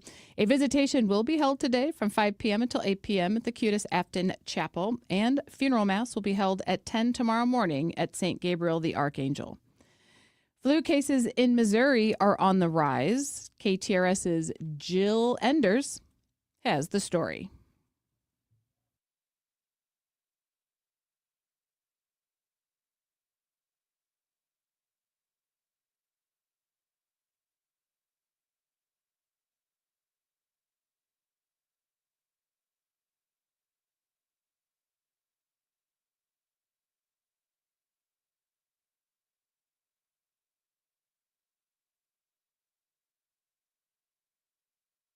The Illinois Secretary of State's office is warning the public about a text message scam.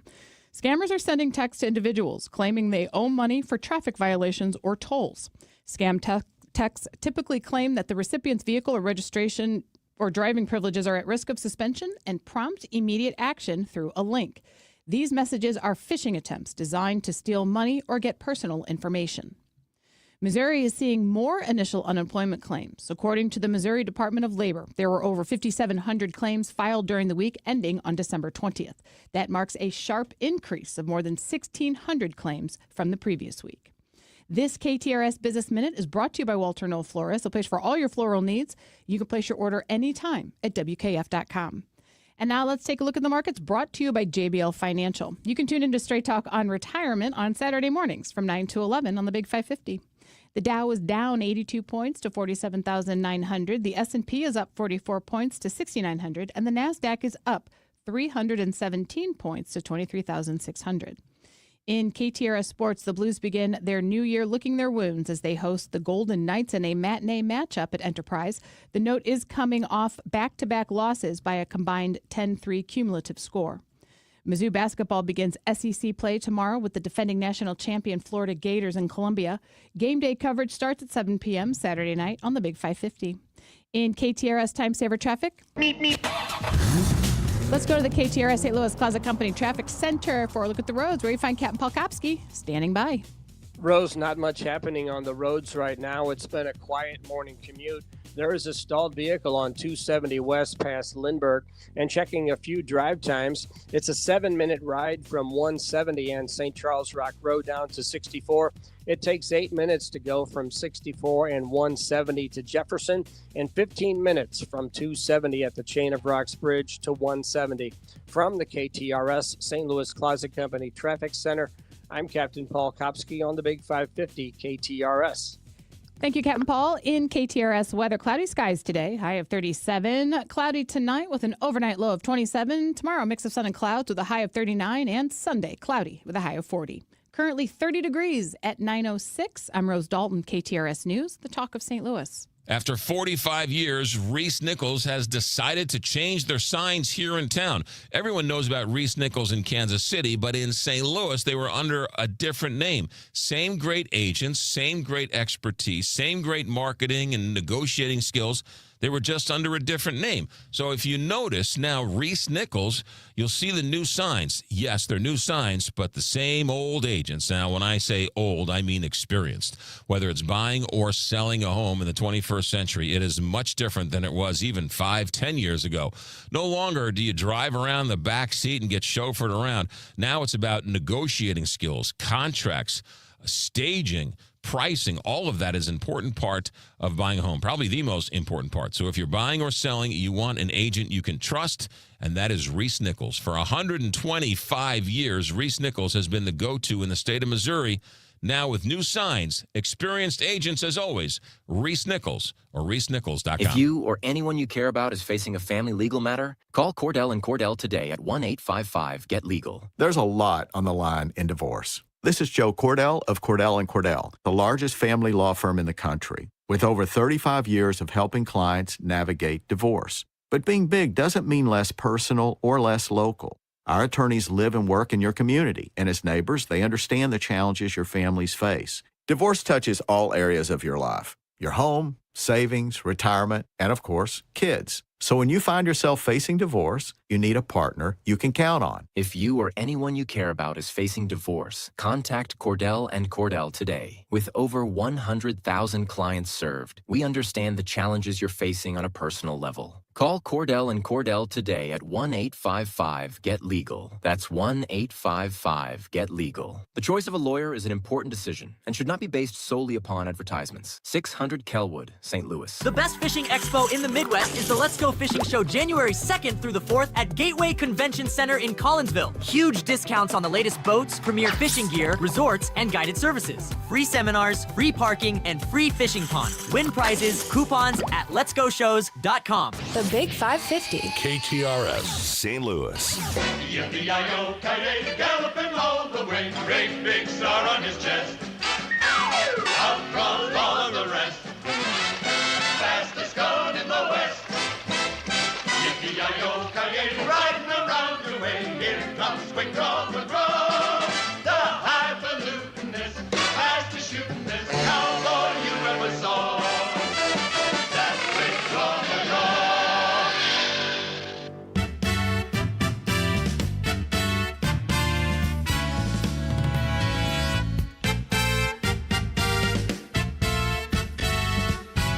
Good Friday morning and Happy New Year, St. Louis. It's Mark Maxwell in for McGraw at 9:10 here in the Big 550 KTRS. So many of us have been watching what's going on from afar in Minnesota. Many Somali daycares up there and a whole lot of questions. We wanted to go right to the source. Turns out there are two local reporters who've been working this story for a long time, Jay Coles and Renee Cooper. Good morning to you both. I'll start with Renee. We teased this earlier, Renee. I got to tell you, I told our listening audience about that story you and I worked on years ago, The Bottom Line, where we went and found empty, vacant doctor's offices, and you were calling through all these different directories trying to find something. How much work goes into an investigation where you would find an empty building or an empty door like that? Well, I got to give credit all to Jay on the daycare center story back in January, but certainly, I mean, wall-to-wall work. I mean, you know, it's meticulous, just trying to make sure you're covering your traces, and that's really the last step, right? Going to those empty doors. You call, you try to verify, and the last step is, hey, I guess we got to go there for ourselves and try different times of day to be sure that what we're seeing at this time of day and this day of the week is, you know, is accurate at another time when, you know, make sure you're not missing something that may just, you know, not be part of a pattern. So, yeah, a lot of work goes into that. And Jay, I knew when you guys hired Renee that you were going to be only adding to the deep investigative reporting traditions that Minnesota has come to know. And she's been singing your praises in the years since she got there. So I've been excited to talk to you, and I'm glad she made the connection here. Jay, take us back to that moment when this story first fell in your lap. When were you first suspicious that something might not be adding up? Well, thanks for having me on, Mark. Nice to meet you over the airwaves. And poor Renee, she got stuck sitting next to me in the newsroom. So she's had to weather that storm where I never shut up. But so back in August of 2024, I received a tip. And you know how it goes, Mark. You get a tip and then you just chase it sometimes and see where it goes. And you let the facts lead you to where it might be ending. And so the tip I received was that there were some daycare centers. There's a program here called the Child Care Assistance Program, better known as CCAP. And I was told that I should look at the dollar amounts some of the daycares were getting, look at their safety records for the children, that is, and I was told that not often at these daycare centers were children ever seen or staff members. So that's where we started. We took the top 10 daycare centers that received the most money from the CCAP program, which is a lot of money, millions, tens of millions. And we just simply, Mark, started looking at, their safety records with the Department of Human Services, the dollar amounts they got, and who was running them. And what we found, we didn't find evidence of fraud, but we did find daycare centers that had terrible safety records. In fact, one daycare center had 96 safety violations over a 3-year period, some of them very serious safety violations, yet still received millions of dollars in taxpayer money. Well, the question we started to raise was, at what point can the state step in and say, hey, given your safety record, we're going to cut off the funding? And what we discovered was the way state law was written, the language said they may cut off funding, but not shall. So it wasn't a requirement. So you could have terrible safety conditions, at least according to the state records, terrible safety conditions and safety records, and still receive millions of dollars. So the next step was to try to contact people at the daycare centers, the people that were listed as the license holders, and their phone numbers to try to get interviews with them to get their side of the story. What do they have to say about their safety record? And that's when things got more interesting, in that we visited these daycares. We tried calling and never got a response. And I can say never because we never got a response. So then we started to go to the daycare centers to see if we could find someone to give them a chance to speak and tell their side of the story.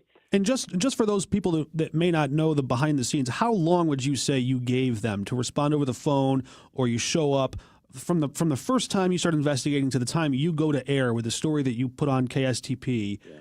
How long of a timeline is that? Weeks. In this particular instance, it was weeks. Like I said, we started working on it in August of 2024, and I didn't work on it every day for 5 months. I kind of piecemealed it while I was doing other work. So we gave it a long stretch of time. In fact, when we started to decide to go to air in January of 2025, we started in, late December, early January. So there were weeks. And what we ended up doing, Mark, is when we didn't hear back, we were like, okay, let's go visit the sites. Well, state law allows daycare operations, child daycare operations, to be open from 6 a.m.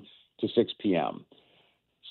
And so we went in the morning, we went in the afternoon, and we went in the early evening. And we did this multiple times, probably each daycare center that we zeroed in on. I think we focused on 3 out of the 10 for our stories, because it's television news. We couldn't do all 10 daycare centers. And on each of those visits, Mark, I can tell you, morning, afternoon, early evening, different days of the week, we were not successful knocking on the door trying to find anybody there. And some of the phone numbers that were listed for the license holders, Mark, we never got a call back if we left a message, or it was the wrong number. So it's fair to say that people in Minnesota held a license for a daycare that, in your view, something wasn't right. Correct. It clearly they had safety problems and questionable record keeping. That was some of the violations, were poor record keeping of the children and a whole host of things. And we thought it was again, we didn't come up with any evidence of fraud, but we certainly raised a lot of questions as to where was the staff, where were the children. And again, we weren't trying to show up to, videotape the children or document the children, but we never saw people coming and going. Nobody ever answered the door. You would think a manager or an owner might answer the door, like if someone were looking to, maybe enroll their child. It just seemed odd that we couldn't track anybody down. And so eventually, of course, we had to go to air without getting any contact with any of the daycare centers. And the stories ran. We did a series of them. It got some hearings at the Capitol. And after all those months, because then we had a bunch of follow-up stories, I still did not get any response from those daycare centers. So it did raise a lot of questions. We couldn't figure out why it was so hard to reach people. And that was kind of where the story led us. And then the legislature did change some language in the law to make it easier for state agencies to cut off funding when they see a problem with safety or any other problem that they might encounter. So it was an interesting process. But again, I couldn't tell you we found evidence of fraud. That would be going too far. I hear you. All right. Jay Coles and Renee Cooper, investigative reporters from KSTP in the Twin Cities and Minneapolis, both have been working on covering that community, working in that area. And Jay Coles, you'd be surprised to know there are texters that text into this show a few hours ago. We were talking about this story. Okay. And they told us, well, media ignored this and public officials ignored this. But you just told us that you reported on this all year long. They held hearings in the Capitol. They changed the law as a result of it. So tell us, was our texter correct? I would say not correct from the vantage point of a lot of people were complaining we didn't do enough to find the fraud, right? Or catch them in the act of cheating, if you will. we made an effort to find out what was going on at these daycare centers. And again, what we did clearly find was lax oversight. And lax oversight, as we all know, can lead to fraud, right? Problems that the state legislators would want to know about. And, you know, Yes. and I'll say, too, you know, in your defense and in the defense of reporters, we have some tools.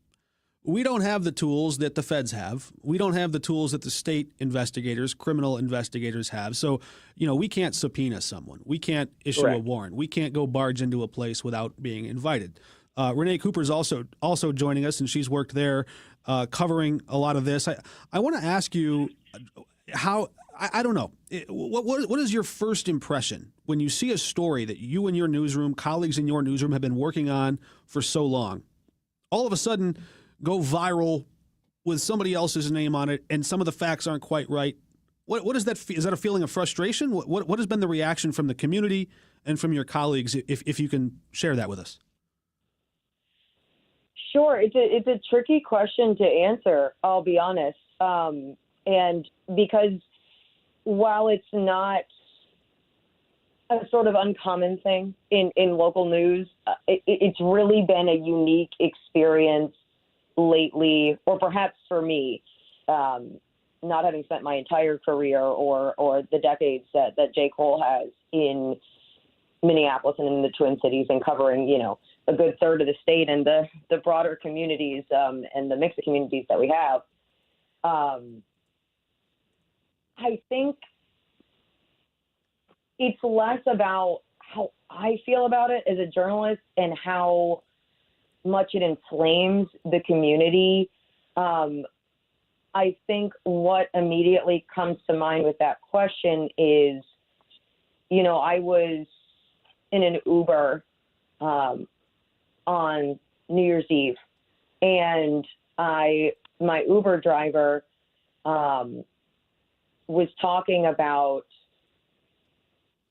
threats and harassment of his community, of the Somali community, and how that's grown, how people with local businesses are getting calls, whether or not they've been in the news at all, whether their businesses are related to anything that's been under investigation.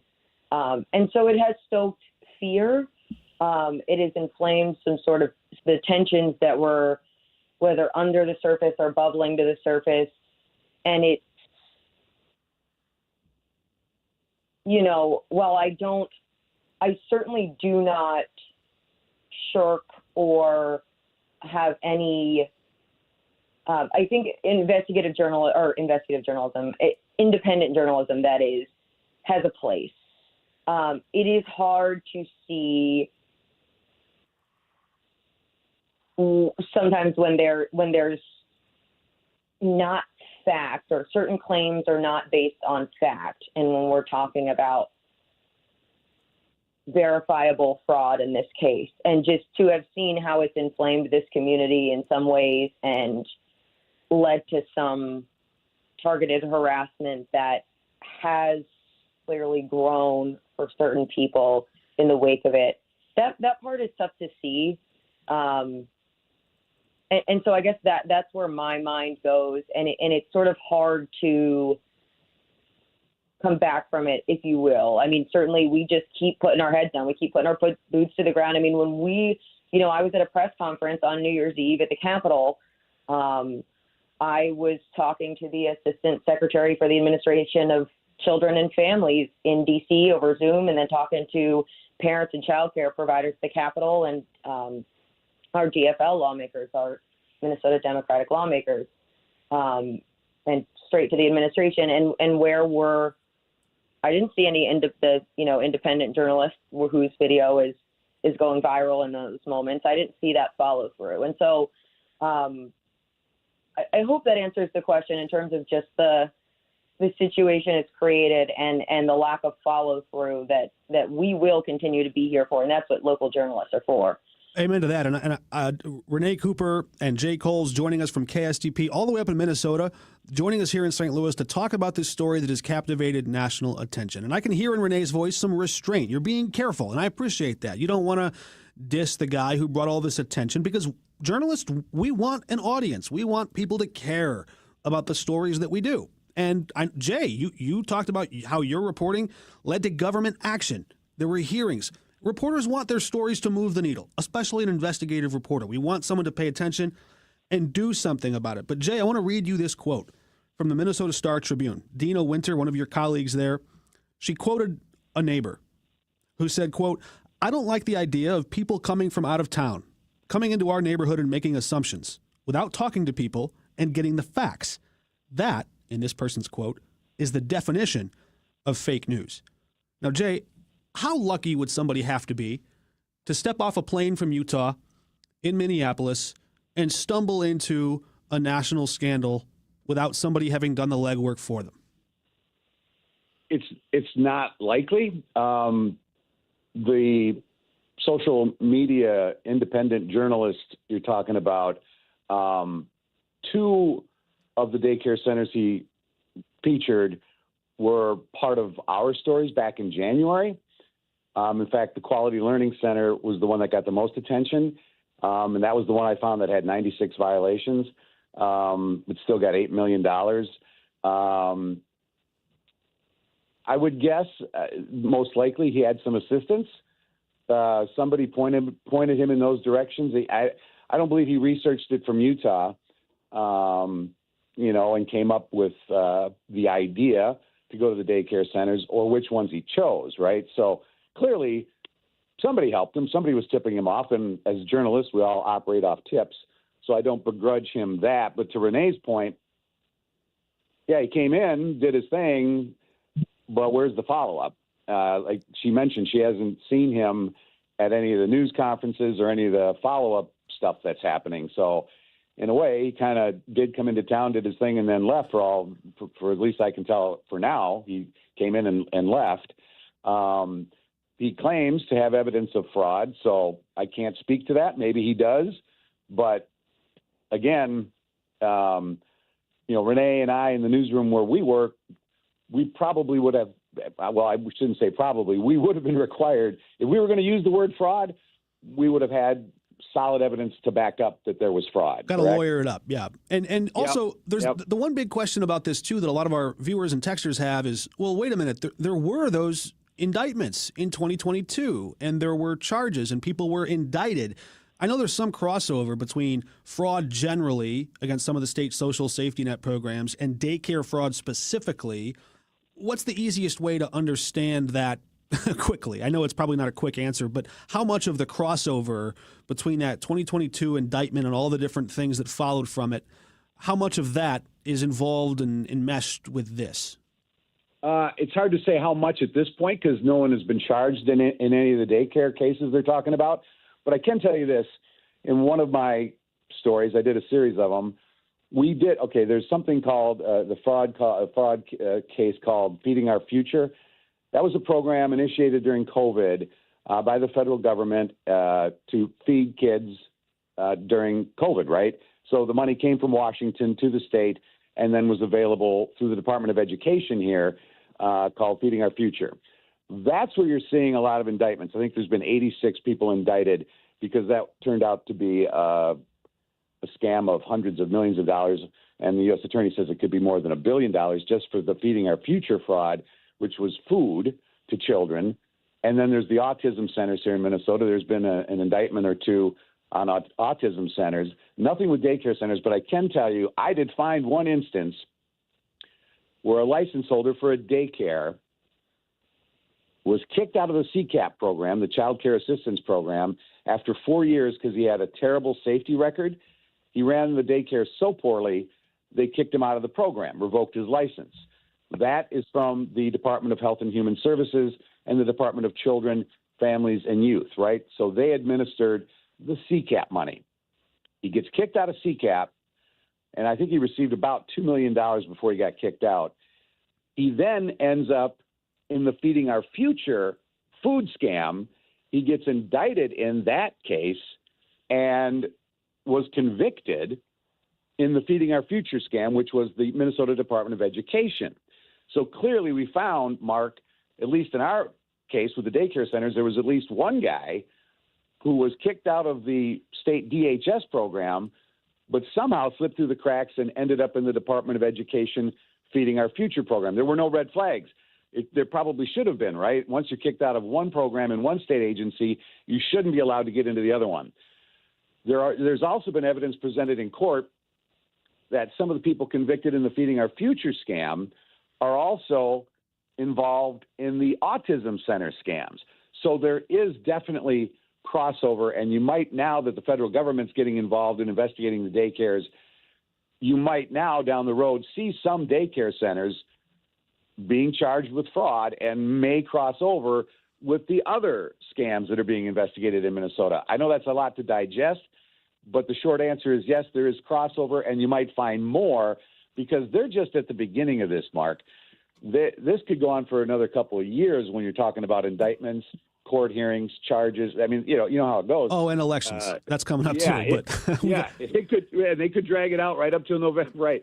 So, yeah, there's crossover. There's a big problem, and I think now that the federal government's involved, it's going to get even more interesting to watch to see what happens and see where it all leads, I guess. We so appreciate you, Jay and Renee, joining us here at KTRS, all the way from Minnesota after all that legwork. Wish we had longer to stay and chat with you guys, but great legwork. We'll stay tuned and watch your work online and on social media. Again, Jay Coles, Renee Cooper, both joining us from KSTP up in Minnesota with all the daycare fraud. Great work, you guys. And I wish for a day when every local news reporter story and deep, hard-earned investigation goes just as viral as some of these quick YouTube videos do. Yeah. Thank you, Mark. Thanks for having us. All right, thanks, guys. We'll be back after the break. Let's check in with Captain Paul Kopsky, keeping an eye on the roads from the St. Louis Closet Company Traffic Center. And Mark, the roads are quiet and have been all morning. Checking a few drive times, it's a 7-minute ride from 170 on the St. Charles Rock Road down to 64. It takes 8 minutes to go from 64 and 170 to Jefferson, and a 15-minute run from 270 at the Chain of Rocks Bridge to 170.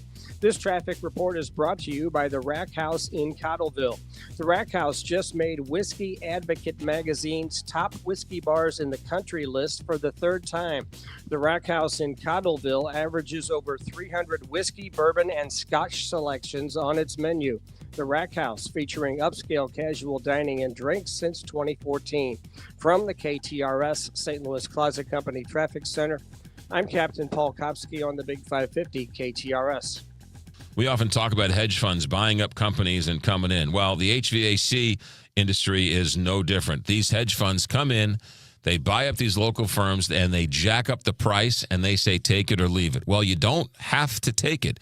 You can actually leave it and call Gelmish & Sons, because Gelmish & Sons has very, very low pricing, right? They have pricing, but nothing like the hedge funds. It's not a take it or leave it deal at Gelmish & Sons. They'll give you an honest price for an honest day's work, and oftentimes it will be significantly less than a lot of those hedge fund places. Gelmish and Sons have been doing this for 75 years, right? They know what it's like to work in St. Louis homes. They know what it's like to be the trusted partner of St. Louis homeowners. So they'll install a new Lennox system if you need be, but they'll fix any make and any model, and they're always on call. Whether it's the summer heat or the winter cold snaps, it's Gelmish and Sons. The website, gelmishandsons.com. For 75 years, the preferred choice of St. Louis homeowners, Gelmish and Sons, or gelmishandsons.com. Your next adventure starts here, right here with AAA Travel, the AAA Travel Marketplace, happening on Saturday, January 24th from 9 a.m. to 1 p.m. at the Holiday Inn on Route 66, right off of Lindbergh at Watson Road. You're going to meet travel experts, and the St. Louis Travel Marketplace will be the kickoff to planning your perfect getaway. You can explore Hawaii, Mexico, the Caribbean, Italy, Ireland, Japan, and more. Admission is free, plenty of parking. You can go online to AAA.com and click the travel tab. Royal Banks of Missouri is proudly reinvesting in its hometown of University City. Their new branch at 8550 Olive Boulevard is now open to serve you. Visit their team in University City to discover how they can help you refresh your finances and invest in your future today. Call 314-212-1500 or go to royalbanksofmo.com for more information. Royal Banks of Missouri, member FDIC, and equal housing lender. Now, back to McGraw. Presented by Londoff Chevrolet and Londoff.com on the Big 550 KTRS.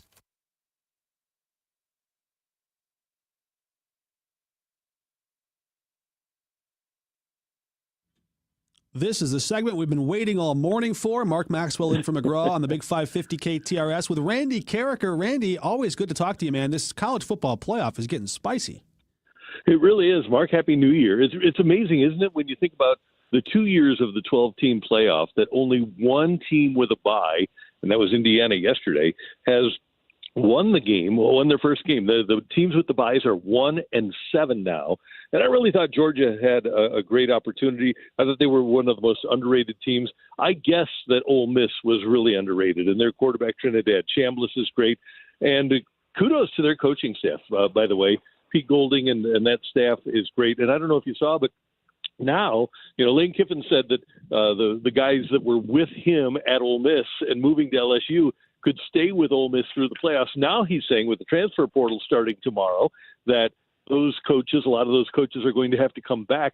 Only one assistant coach from the staff, the offensive assistant, came back with the team last night to Oxford. The rest of them, I guess, are going to make their way to Baton Rouge, and they're going to go to work for LSU, and they're going to kind of screw over the Ole Miss football program during the playoffs. Yeah, and how about that? I mean, then there's just the ending of that game. That was the Ole Miss Georgia game was wild.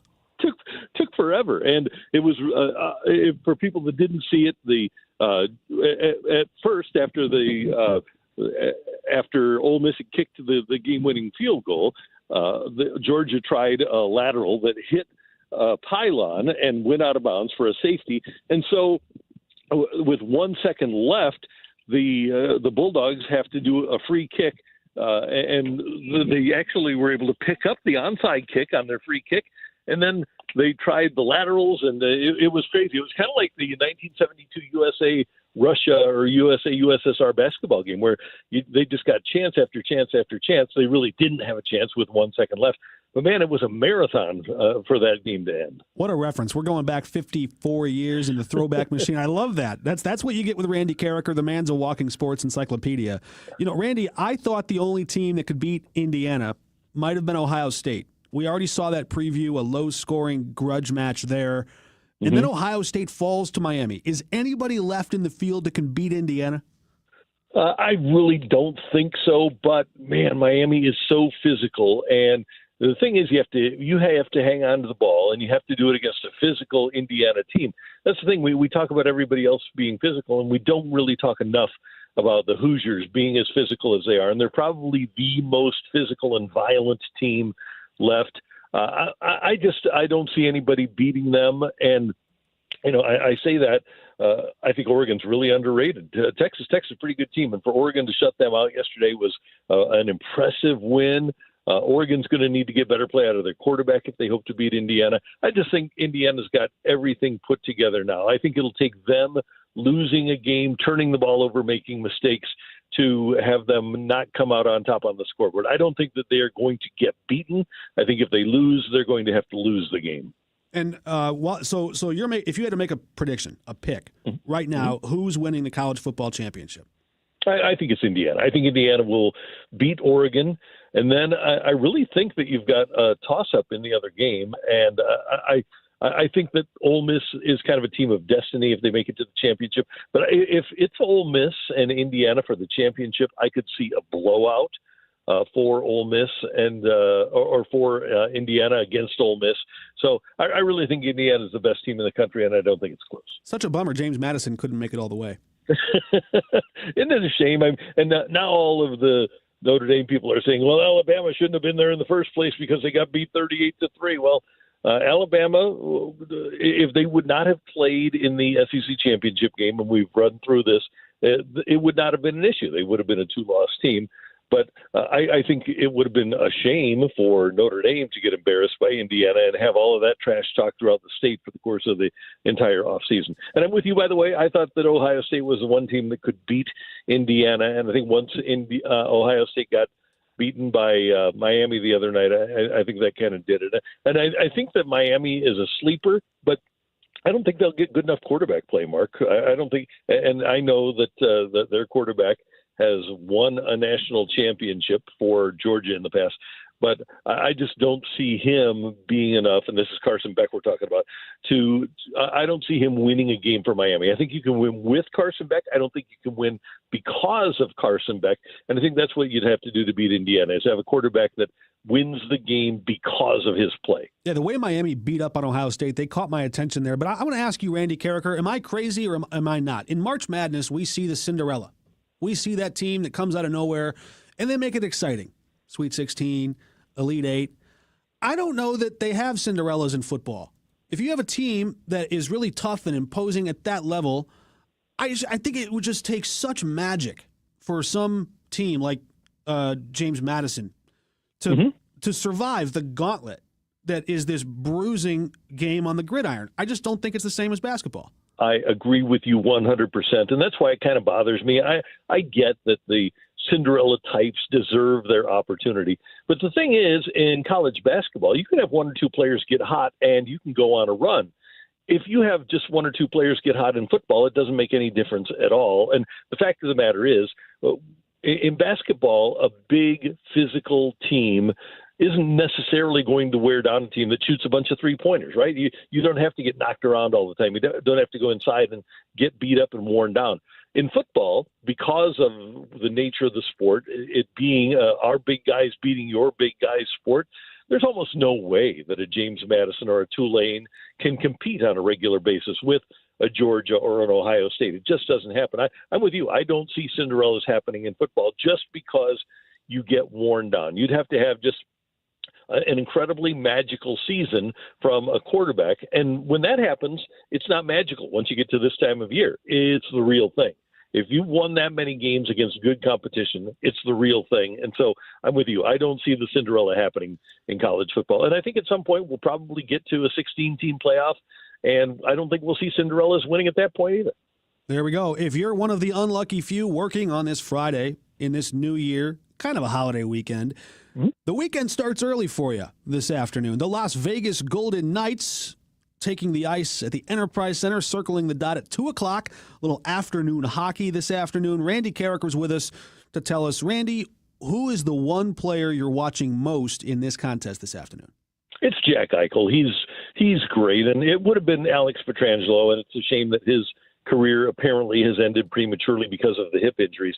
But Jack Eichel, and I wondered when he went from Buffalo to Vegas whether or not he was going to be able to play, because the Sabres said, we don't want you to have a specific new surgery because we're concerned about its effect on your future, not just as a hockey player, but as a human being. So they traded him to Vegas. He has surgery the day he gets traded, winds up winning a Conn Smythe for Vegas. He's one of the best players in the league. He's one of the most dynamic players in the league, and he's really fun to watch play. If you're a Blues fan today, it probably won't be as much fun.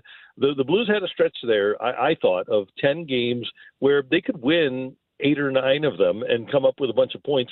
They didn't even come close, and now they're into the most difficult part of their schedule. I think the gap, the 6-1 loss the other night to Colorado, was probably indicative of the quality of those two teams, and I think we'll probably see today. And I'm a Blues fan. I want them to win, but I just don't think they're as good as a team like Vegas. Yeah, tough sledding. That game's on Channel 4, so all of you loyal viewers can switch over after watching the record this morning and the news at noon on Channel 5. Just go down the dial one channel and then flip it right back to Channel 5 after that. You can catch the evening news after the Blues game.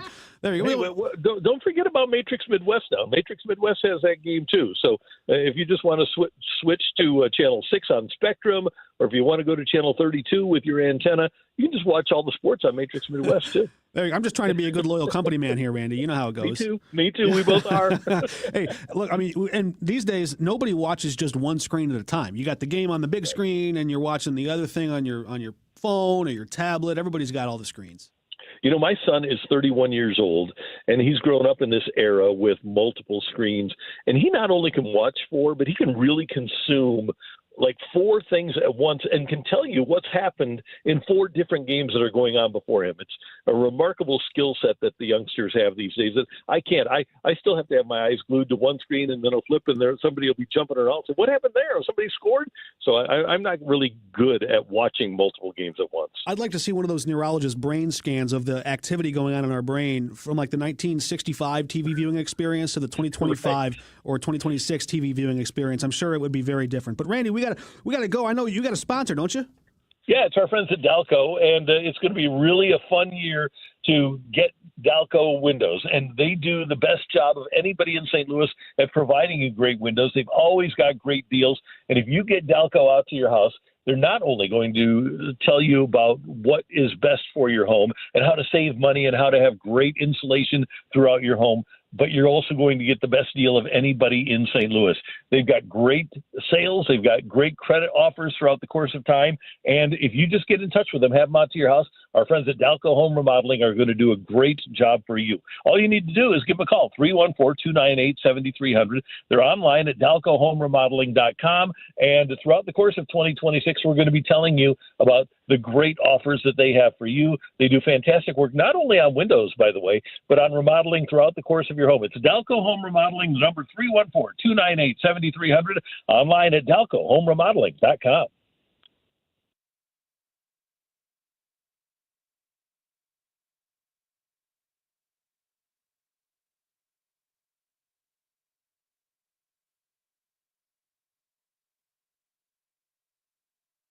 The best fishing expo in the Midwest is the Let's Go Fishing Show January 2nd through the 4th at Gateway Convention Center in Collinsville. Huge discounts on the latest boats, premier fishing gear, resorts, and guided services. Free seminars, free parking, and free fishing pond. Win prizes, coupons at letsgoshows.com. Hey, it's Jill Farmer for Premier Heating and Cooling. When winter hits St. Louis, your furnace doesn't get a day off. And if yours is older, it may be running nonstop and still not keeping you comfortable.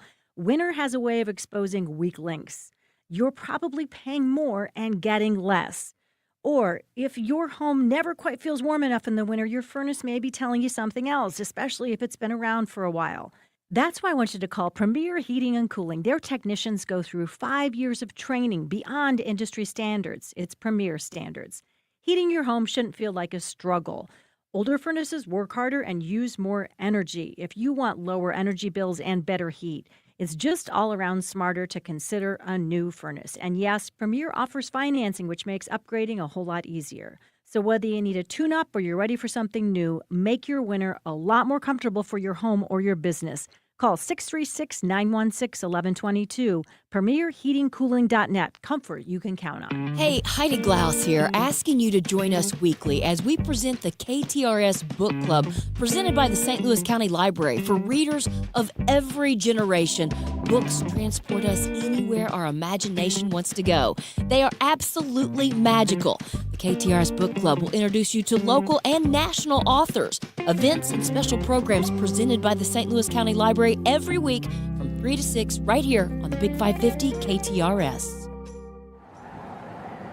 It's cold. So bring the heat with Dogtown Pizza. Warm up these winter months with one of 13 different flavors, from the new SOB, sausage, onion, bacon, to a 4-meat or veggie. Or how about the all-star this time of year? I'm looking at you, hot chicken. Heat up those ovens and warm up those bones with a hot Dogtown Pizza, and tell Jack Frost to take a hike. These cold winter months are upon us, so take a trek to Dogtown. Dogtown Pizza, of course. Now, back to McGraw. Presented by Londoff Chevrolet and Londoff.com on the Big 550 KTRS.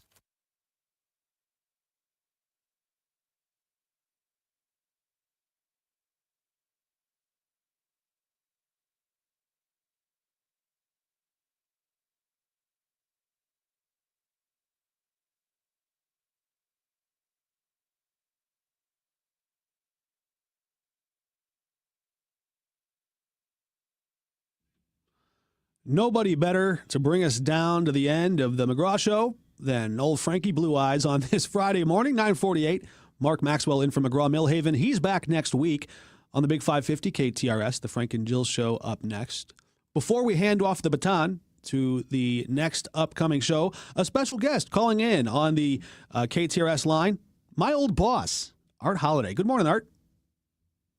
Morning, Mark. How are you? I'm doing good. You know, this is my last day. When I leave here, I'm driving down to 1000 Market Street, the old familiar building downtown, where for 40-plus years, KSDK has been the broadcast home of downtown. And now we're just going down the road a little farther west, still in the city, making a big move. But I thought you could help us walk down memory lane a little bit. Tell us what that move into 1000 Market Street meant back in the early 80s. I think anytime you move into a brand new space, it's an opportunity.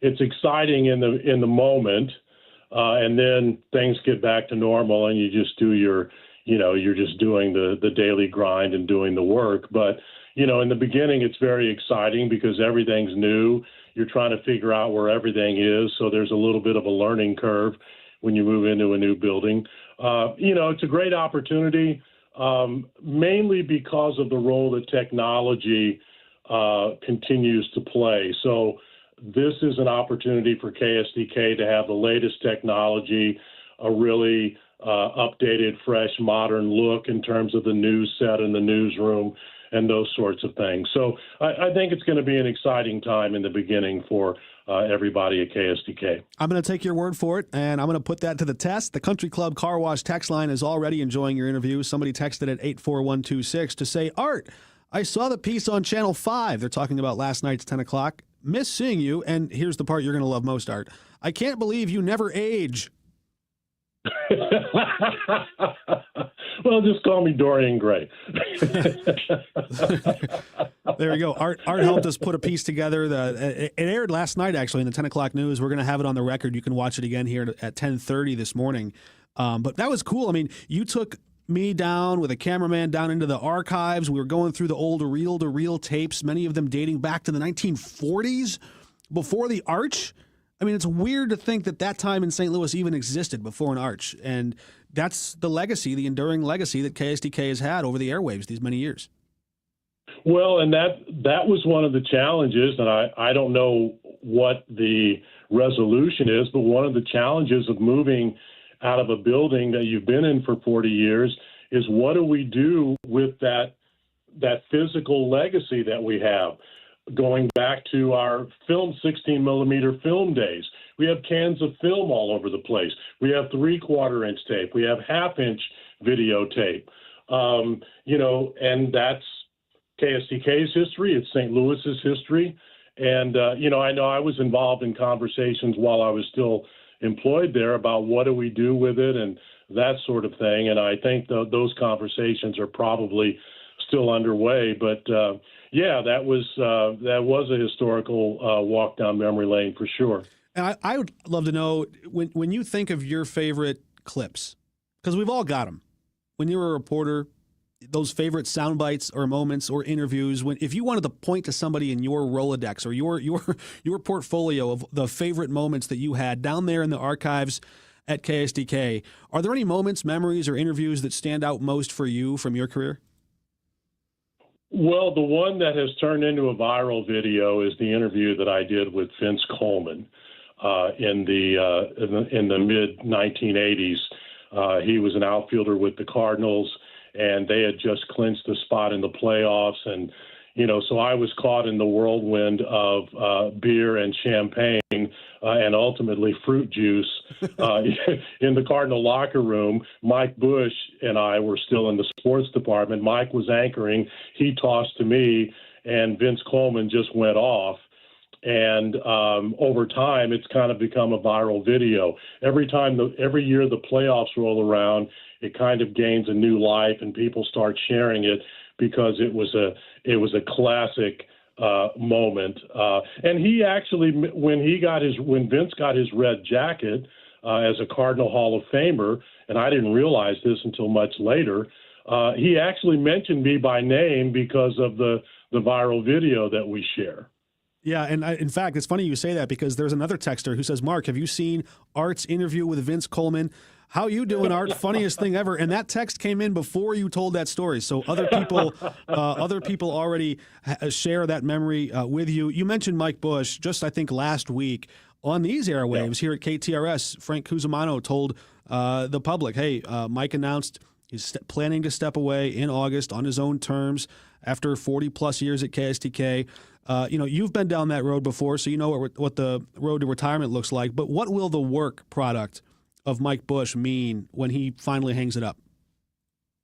Well, I've said this verbally, and I wrote on social media recently that working alongside Mike Bush is probably similar to having Albert Pujols as a teammate. You often see something great, and then it's followed by an award. Mike's body of work is very singular. He was a great sportscaster. He became a great newscaster. It's really interesting how our careers kind of mirrored each other in some ways. I know that when we were even when we weren't in the sports department together, but we worked together for about 5 years before I switched to morning news. I was paying attention to Mike because I understood that he loved writing as much as I did, and I wanted to see what he did next. And we kind of pushed each other. I certainly paid attention to what he did and how he did it, and often incorporated him into my evolution as a writer.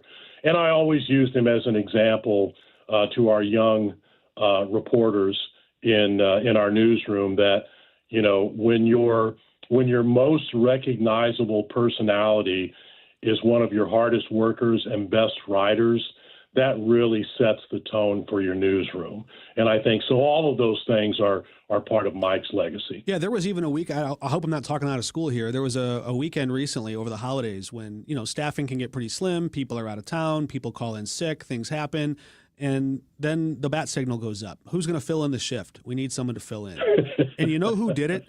Mike Bush on a Saturday. I think it was it might have been a Sunday, but I think he was on vacation. He's like, you know what, I'll give up my time off, I'll come in. I know other reporters are spending time with family over the holidays, and he just, even now, just this a couple days ago, he fills in, answers the call. What a guy. And on the writing side, he's still passing tips down. He gave me a book by Bob Dotson called Make It Memorable, the great NBC nightly news reporter who had that feature. I bought it after we had a conversation.